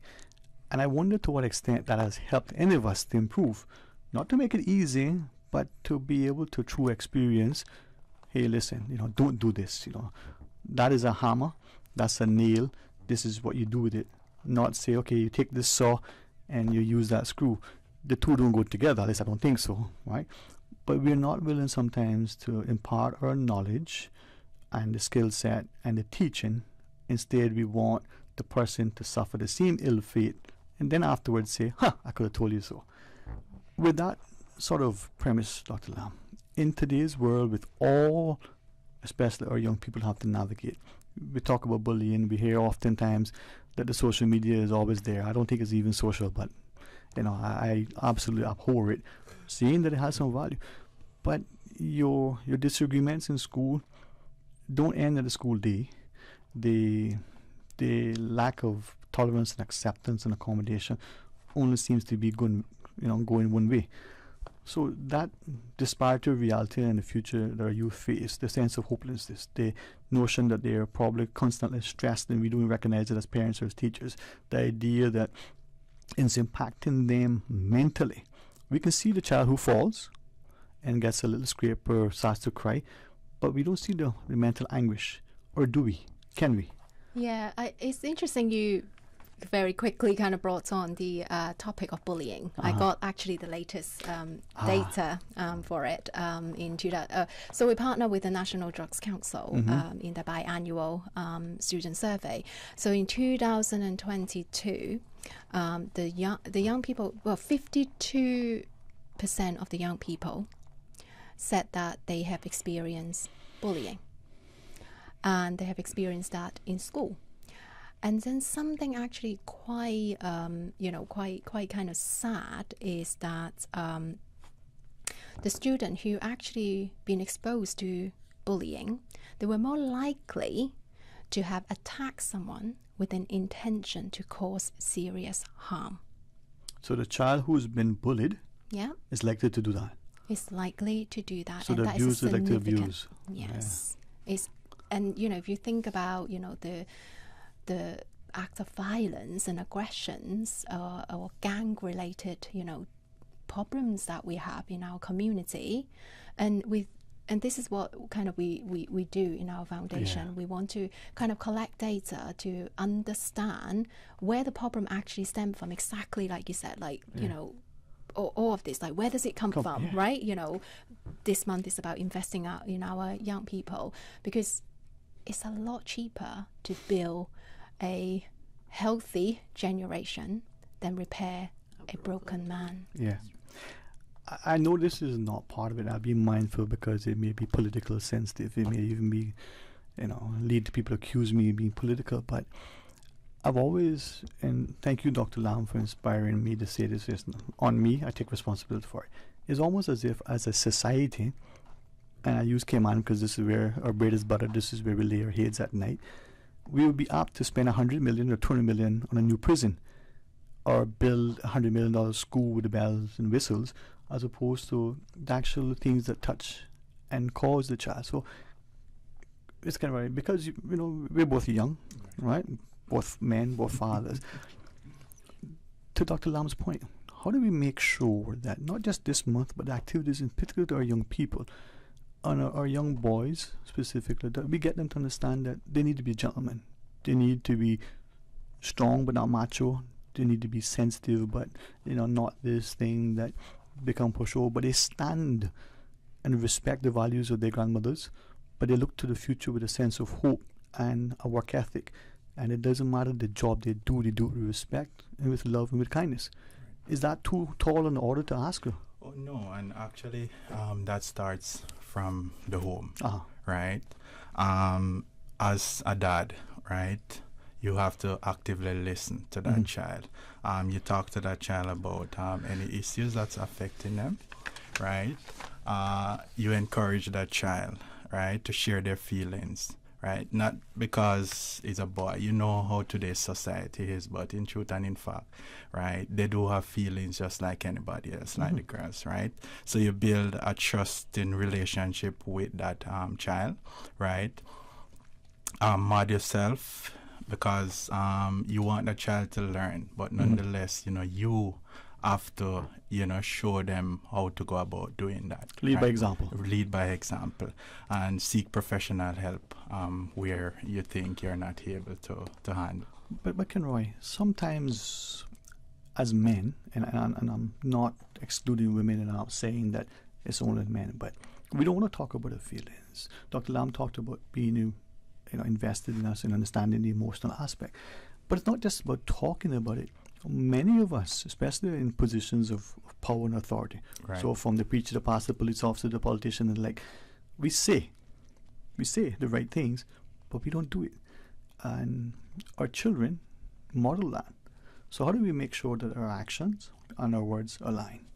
Well, as I said before, that starts within the home. So Okay.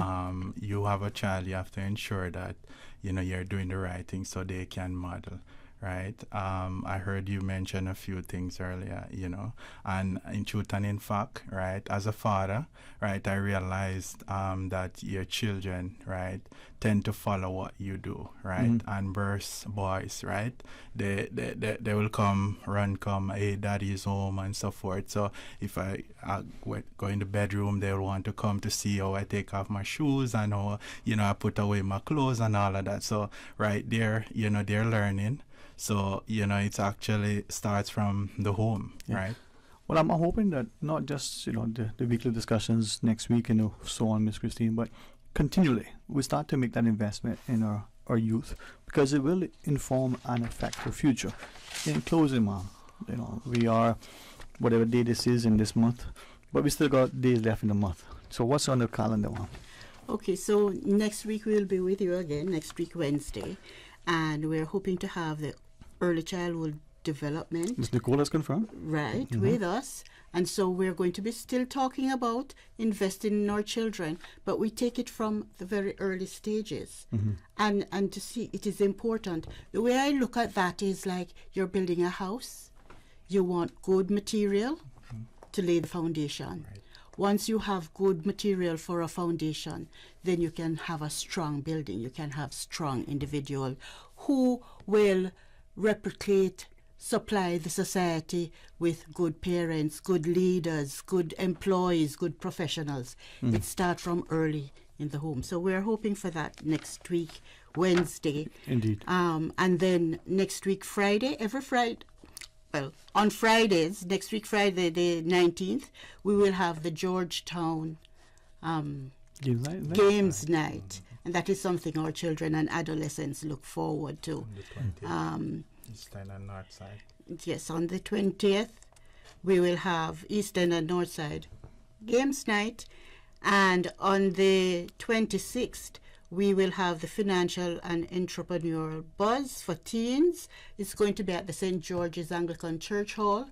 Thanks to St. George's for allowing us, sponsoring the use of the church hall for that. And we're hoping that the adolescents will turn out for some good tips and ideas and encouragement how to start saving and investing. Right.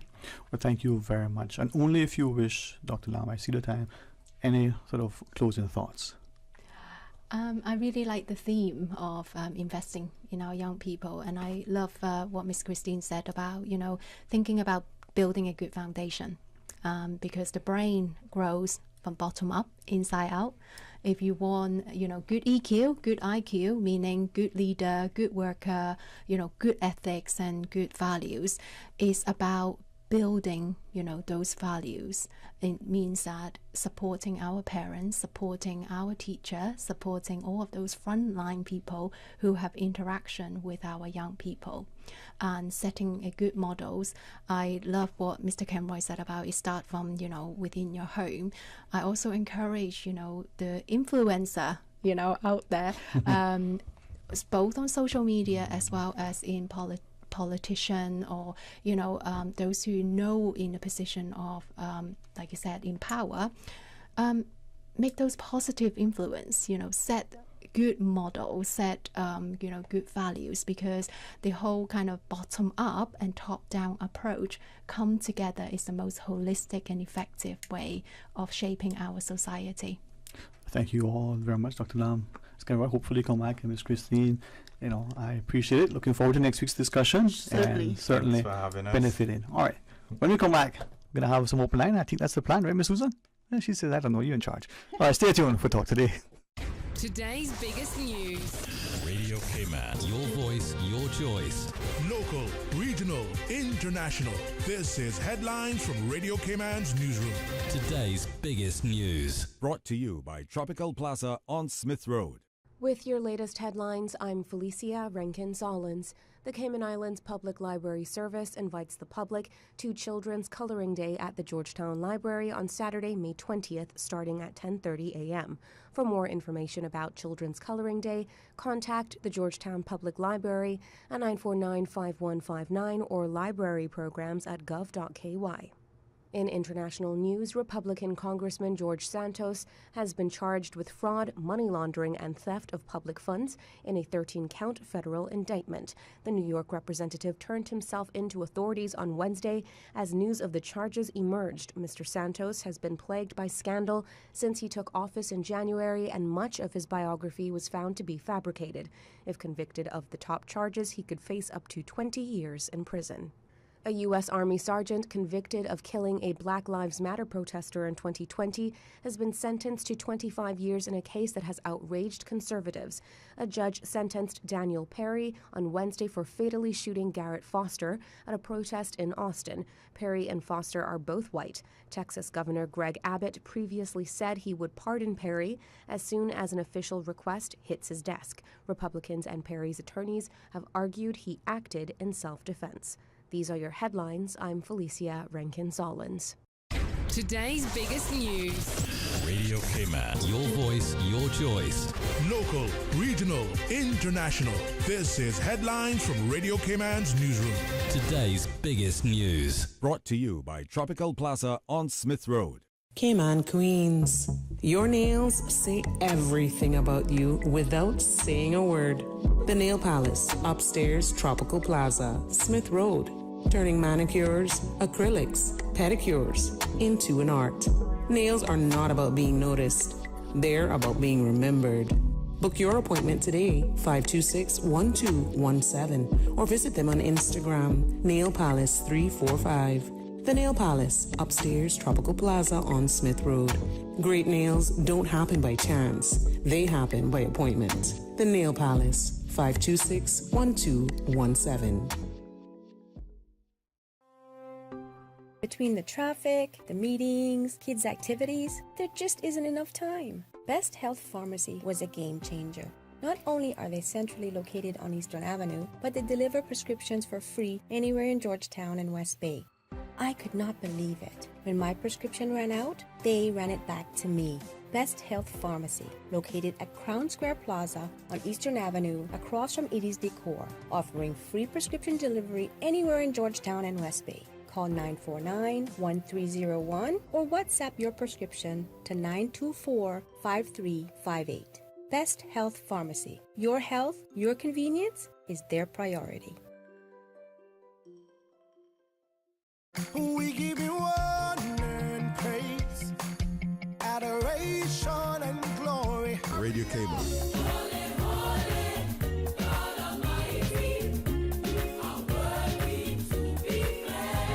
Praise time. Praise Him, praise Him. Come and let's praise the Lord.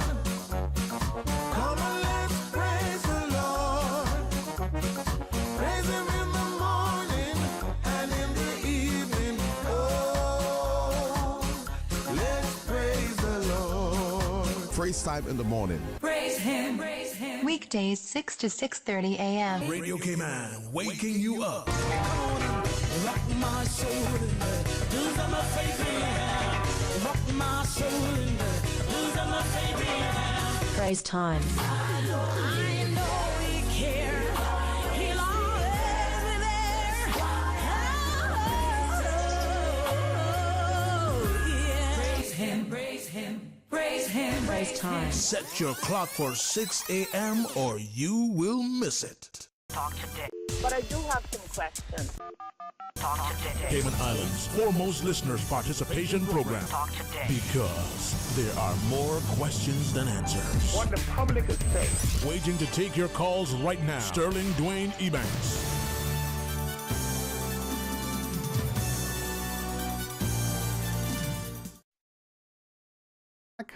Thank you very much for joining us.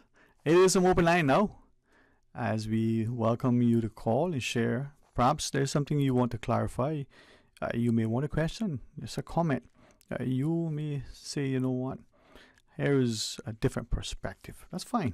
It's about dialogue and diplomacy. Health, a sense of discourse and discussion that should lead to informed decisions. A question about, in a democracy, whether we are able to publicly share our perspectives, to sometimes challenge the status quo, but sometimes to champion it, to sometimes be able to question those in authority, and to do so respectfully and responsibly.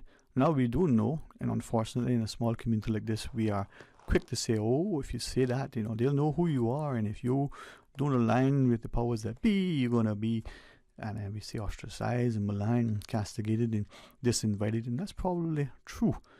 But if that is true, and it's never challenged because we don't want it to be so, then it becomes the accepted norm, and all of a sudden, what happens? Well, those who have the position, the power, the authority, the gun, the goal, they make the rule, and as long as that becomes the order of the day, then perhaps the rest are relegated to being silenced.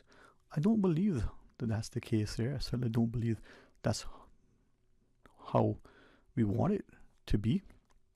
But if it is, what is it that we're reminded? First they came for this one, I said nothing. Then they came for the next one, I said nothing. And then the next one, and eventually they came for me, and there was nobody around.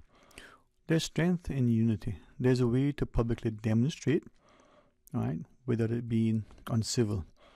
There's a way to advocate without it being, irresponsible. There's a way to actively engage with the view that it changes things for the positive. But if we are without courage, resolve, if we are without a sense, of concern and compassion, honesty and humility, are we really going to get anywhere? Well, I invite you to share your thoughts. 949-8037, 949-6990. If you want, it's going to be open line, 21 minutes or thereabouts of this program remaining. Yeah, share your thoughts with us. You can call us WhatsApp. You can WhatsApp as well. Voice note, or you can, put it in writing in some format and we'll read it. Play it. You choose. That WhatsApp number is 925-3261, 925-3261. And of course, the toll-free line is there for those who can access. 1-800-534-8255. Being, conscious to be reminded of something that a very new friend has reminded me in looking at the historical context. Immigration without integration leads to colonization. Think of that for a second. But let's take this call. Hey, good afternoon and welcome. Thanks for calling. Hey. How are you? I'm pretty good. Could you take me for 1 second? Let me just make one little point and then I'll let you go. But, I don't need to broadcast this. Okay, so you don't want to be on air?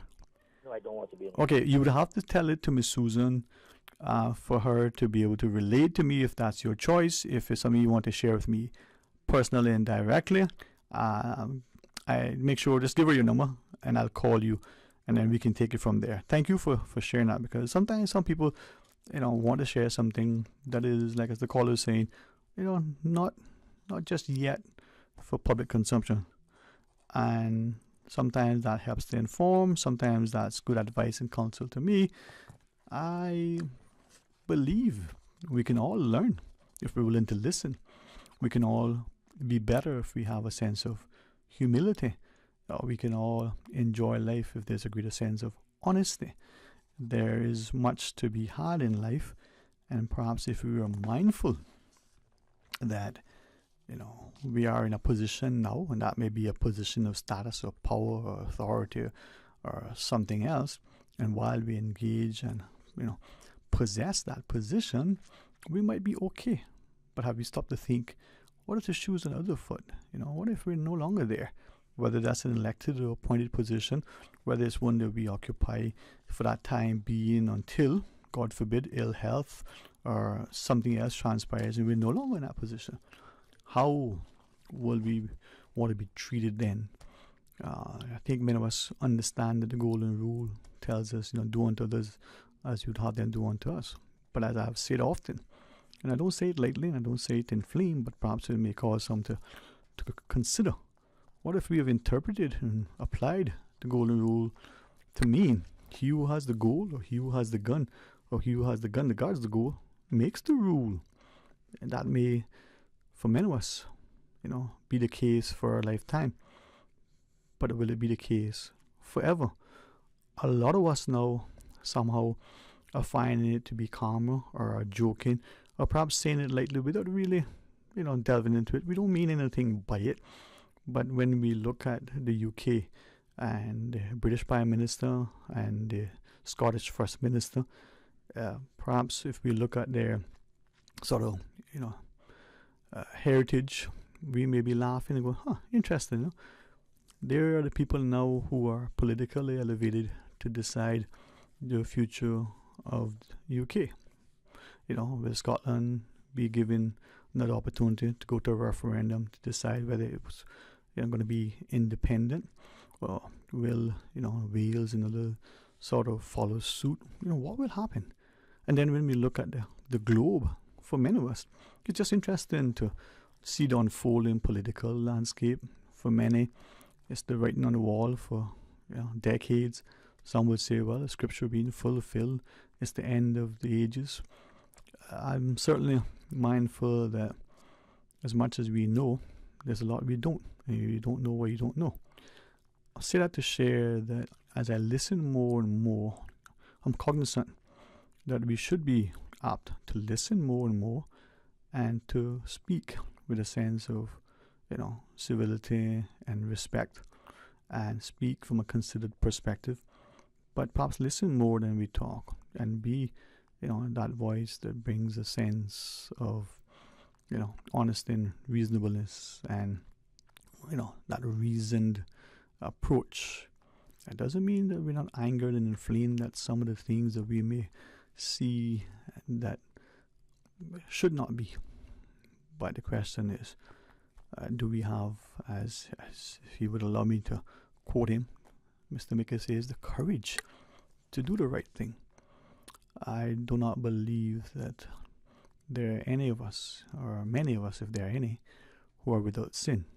I certainly joke and jest, but honestly believe that if I'm in the room, I'm probably the biggest sinner. So let me understand that from that sinful nature, many times, if I don't seek counsel, whether through prayer and petition, but also the nurturing of others who will share their expertise and experience. How can I, as the individual, be any better? Well, it's always saying what goes around comes around. And sadly, for many of us, we don't always appreciate that it should truly be, humility before honor. All right, we're going to go into this final break. I want you to share with us as you so choose. So join us after the break. A caring and community spirit, cherished family and cultural values. These are some of the things that still embodies the Caymanian way of life in the Eastern Districts today. Savannah Pharmacy, your neighborhood pharmacy, located in Countryside Shopping Village, is delighted to offer products and services of real value. Whether it's catering to your family's medical needs or carrying apparel, gifts, and beauty products, Savannah Pharmacy provides you with more than just prescriptions. Remember, they're always just around the corner with everything your family needs and convenient opening hours, including Sundays and holidays. Savannah Pharmacy. For more information, call 946-3336. They say variety is the spice of life. And that's why at Subway, we're introducing the new Boneless Hot Sub. Say what? The premium sub brings new ingredients like spicy breaded boneless chicken, French's crispy fried onions, and buffalo wing sauce, bringing a zesty and flavorful experience with every bite. Add some of your favorite veggies, cheese, and ranch sauce of your choice of freshly baked bread for the ultimate boneless hot sub. For a little spice in your life, try the new boneless hot sub from Subway. So good and tasty. And make it a meal with a drink and chips or cookies. Subway. Eat fresh. You deserve a unique vacation this year, one with easy non-stop flights from Cayman. Cayman Airways offers more non-stop flights to and from the Cayman Islands than any other airline. Now you can add Panama and Los Angeles to your travel bucket list. Skip the hassle of connecting flights. Panama is just a 2-hour non-stop flight from Cayman. And Los Angeles? Get there in less than 5 hours non-stop aboard Cayman Airways. Call 949-2311 or visit CaymanAirways.com to book your Los Angeles or Panama getaway today. For medical lab services in Cayman, go straight to MedLab. Blood test, x-ray, and mammogram, all of that is MedLab. Affordable fees and friendly service, a full professional team. MedLab is always comfortable, MedLab is always clean. For medical lab services in Cayman, MedLab. The MedLab team would like to extend their warmest wishes to all our Cayman mothers. Happy Mother's Day. Hey guys, I got a joke for you. What did one ocean say to the other? I don't know. Nothing. It just waved. I don't get it. An ocean? It waves to another ocean. Oceans can't wave. They don't have hands. What? How would they even see each other? They don't have eyes either. Seriously, how are you not getting this? Oceans aren't even alive. Nothing you said makes sense. With most claims paid within a few days, we're like a friend that doesn't miss the joke. CG Britke. Good like that. Backed by popular demand, the Department of Agriculture is hosting its 4-day home gardening course on Saturdays from the 6th to the 27th of May from 9 a.m. to 12:30 p.m. This course is ideal for backyard farmers seeking to add value to their crops or individuals interested in starting or improving their garden at home. Seats are limited and the cost is $50 per person, so register today. Visit the DOA website, doa.gov.ky, or their Facebook or Instagram page at Agriculture Cayman to register. Talk today. But I do have some questions. Talk today. Cayman Islands' foremost listeners participation program. Talk today. Because there are more questions than answers. What the public is saying. Waiting to take your calls right now. Sterling Dwayne Ebanks.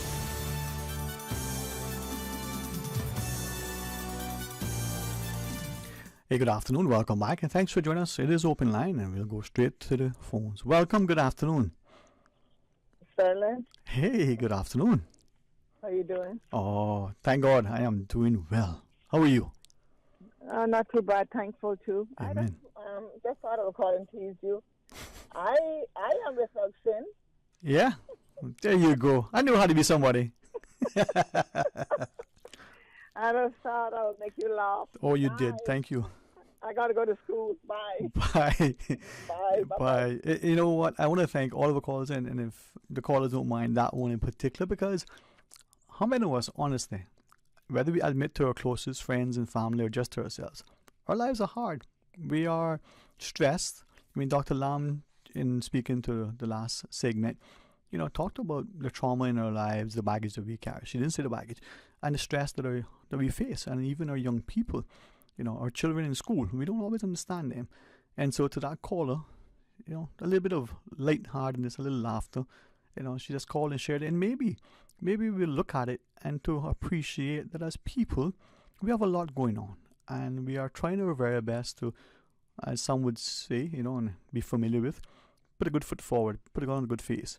It isn't to ignore, hopefully, that there are issues, but it's to be reminded that we have the resolve and the resilience, the tenacity, that drive, not to necessarily, get to a space and a place that is a false accomplishment, but it's the belief that, if we speak it into being, call that, which is as if it were, that we can get there, but to be reminded that we're not alone.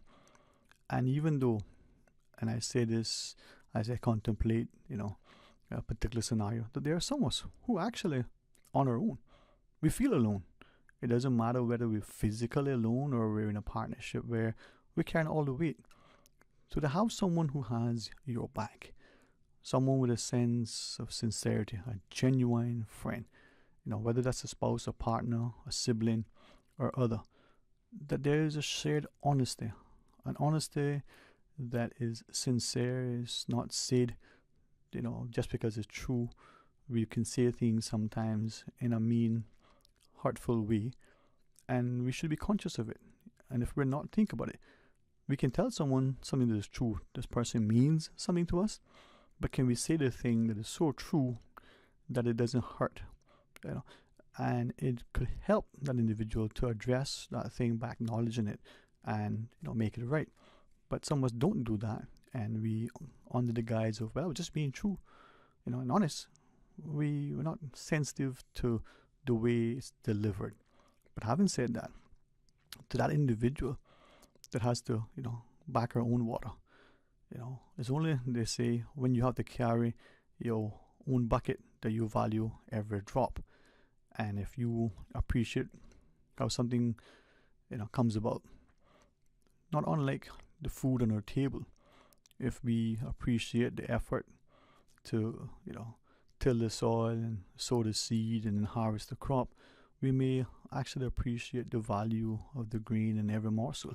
But if for us, we go online, we hit an app, we press a button, hit send, and 30 minutes later, a drone delivers it to our door, we may have no clue as to how it is. Or when it arrives, can we analyze it and say, well, what are the ingredients? Is it made with this or that, and what are the implications of it? And when we question why the thing has to have, these ingredients, are we supported in trying to seek an answer? And when we desire that the thing or the things that we consume, that we put into our bodies, should be the best choices, are we supported in that? And ensuring that if we subscribe to the notion that our bodies are a temple, that the food should not be so modified, engineered, or otherwise, combined with other things that is creating to our ill health or contributing to some extent, well, should we not demand that which we desire to consume, that it is in fact the best quality? Should we accept that the best quality, whether we call it organic or whatever other label, that it has to be more expensive because it is such, and therefore if you can't afford it, you're relegated to eating, all the other substandard stuff? Not unreal questions that are faced, in a vacuum. All right, a few minutes left, and certainly appreciate every opportunity to engage and to ensure that you feel that not only are you welcome and invited to call and share your thought, but that you'll be heard, that someone will try to listen. And even when others would disparage, discard, and somehow sadly ostracize and malign, that there are others of us who will champion your right to share a dissenting view. Now, for me, and perhaps it's a wrong view, but it's a view that I have. Everybody should have a right to say and share what they think, but they need to be cognizant of when they say it, how they say it. So if you can share it in a respectful manner, that is appropriate. Be willing to accept accountability and responsibility for what you say. That should be the case as well.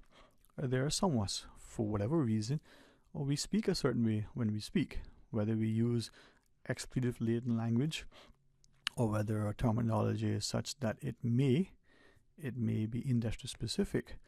Sometimes we need to step back and go, okay, I'm talking to this particular group. How do I present the thing? But it doesn't have to be unreal. It doesn't have to be so filtered, edited, and sanitized that it makes no sense.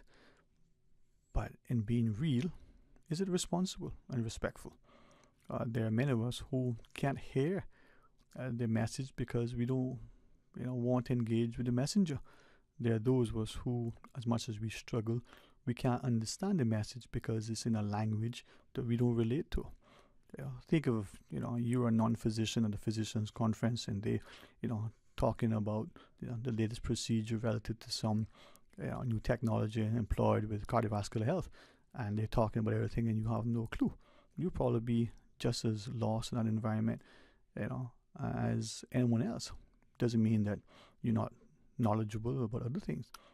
Now, if that physician is speaking to non-physicians, I believe the physician has a duty to say, okay, I realize this is not a colleague of peers. I'm going to tell you that, if you were a patient, this is what the physicians would do in order to bring about a successful outcome and to help you with your health. The delivery would be different. It doesn't have to be condescending. They can still use some of the industry-specific terminology, but make it relatable so that when you come away, you don't expect it to sit an exam to advance in that particular lecture, but you come away with a better appreciation for your health and well-being and a respect for what the physicians will do. Very much like anything else.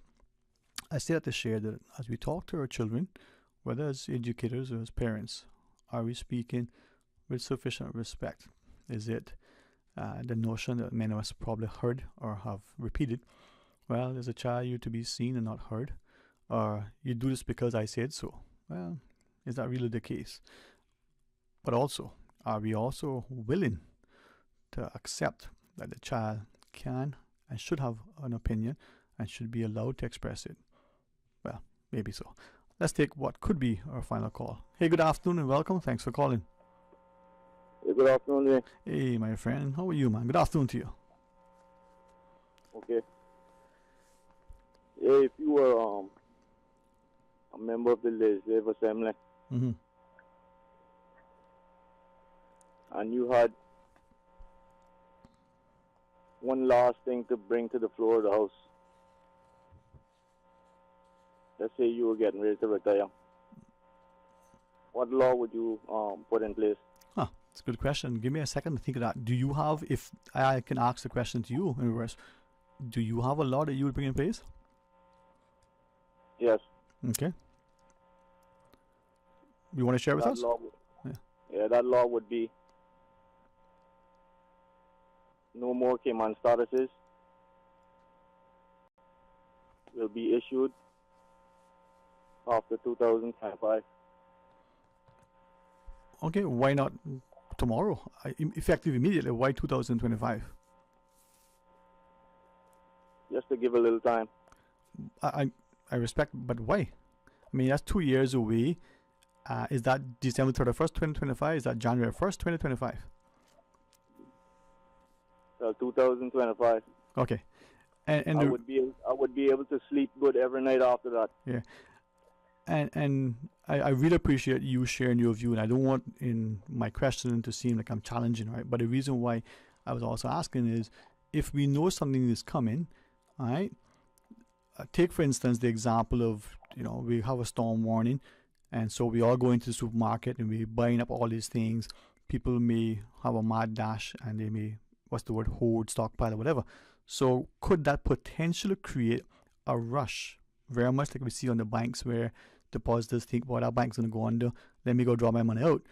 Do you think if we were to announce that, effective this date, no more status grants. Do you think now everybody will get the application in, even if they're frivolous or not?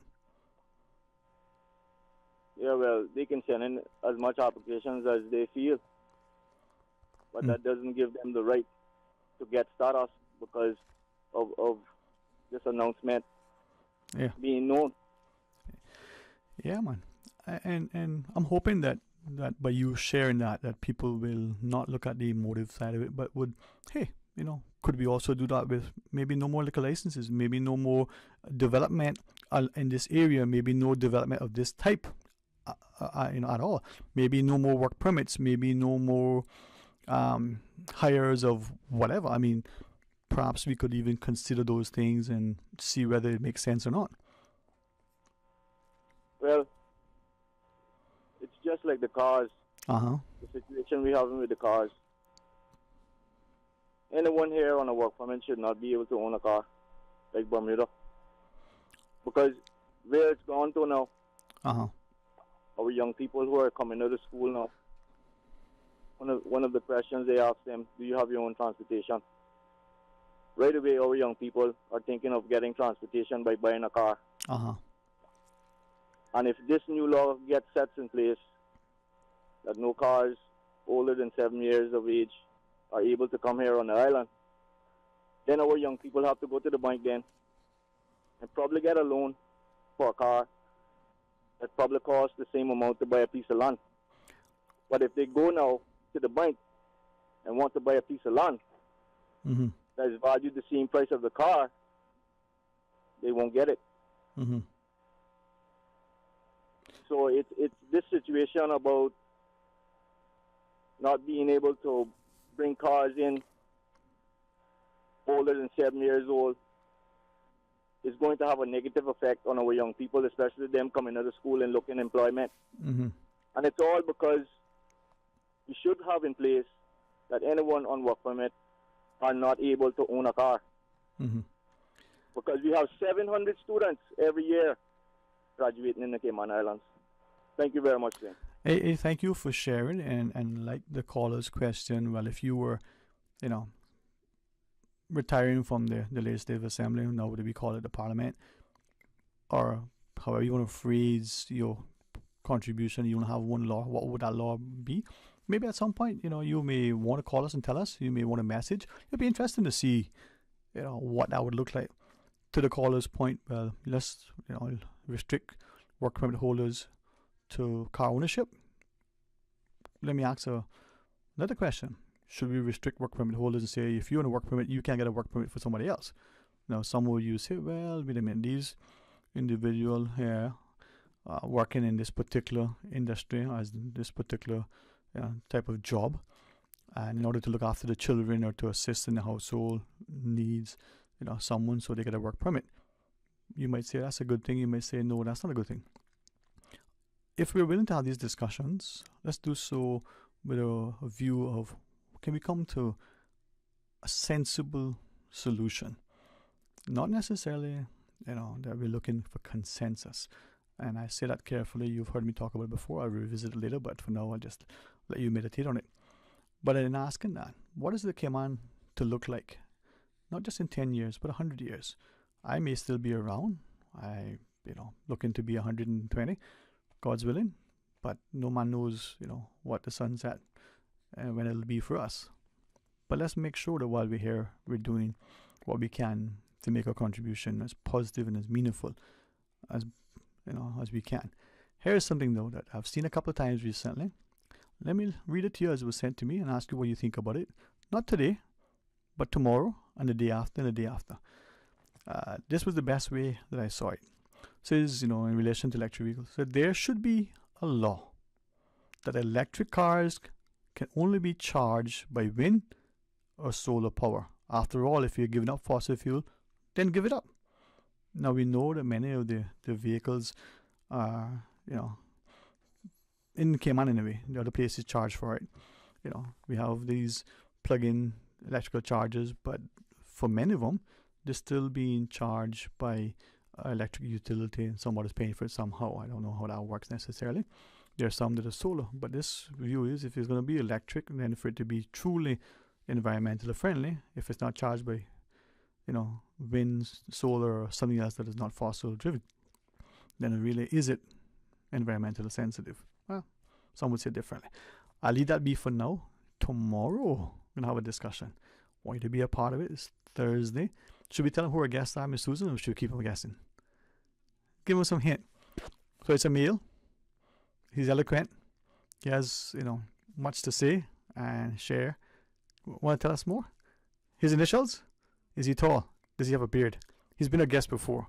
I'll tell you about who it is. It's going to be another discussion that has left me with much to read, and I hope that we can have this continued dialogue to not just illuminate and inform, encourage, but perhaps to ask us to do more, for each other. Have a wonderful, safe, and productive afternoon. To my good friend who offers up a counsel for those who share, so willingly and lovingly.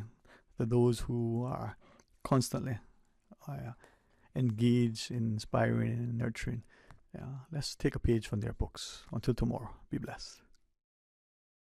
Talk Today is brought to you by Subway, open 24 hours in Countryside, Anderson Square in Georgetown, and Centennial Towers in West Bay. And by the Ministry of District Administration, Tourism and Transport. Explore your history, explore your land, explore your sister islands. MedLab in Smith Road Plaza, your complete medical laboratory solution. Call 949-7331. And Savannah Pharmacy in Countryside Shopping Village, convenient opening hours including Sundays and holidays. And Cayman Airways. Call them on 949-2311 to book your nonstop flights to Los Angeles and Panama.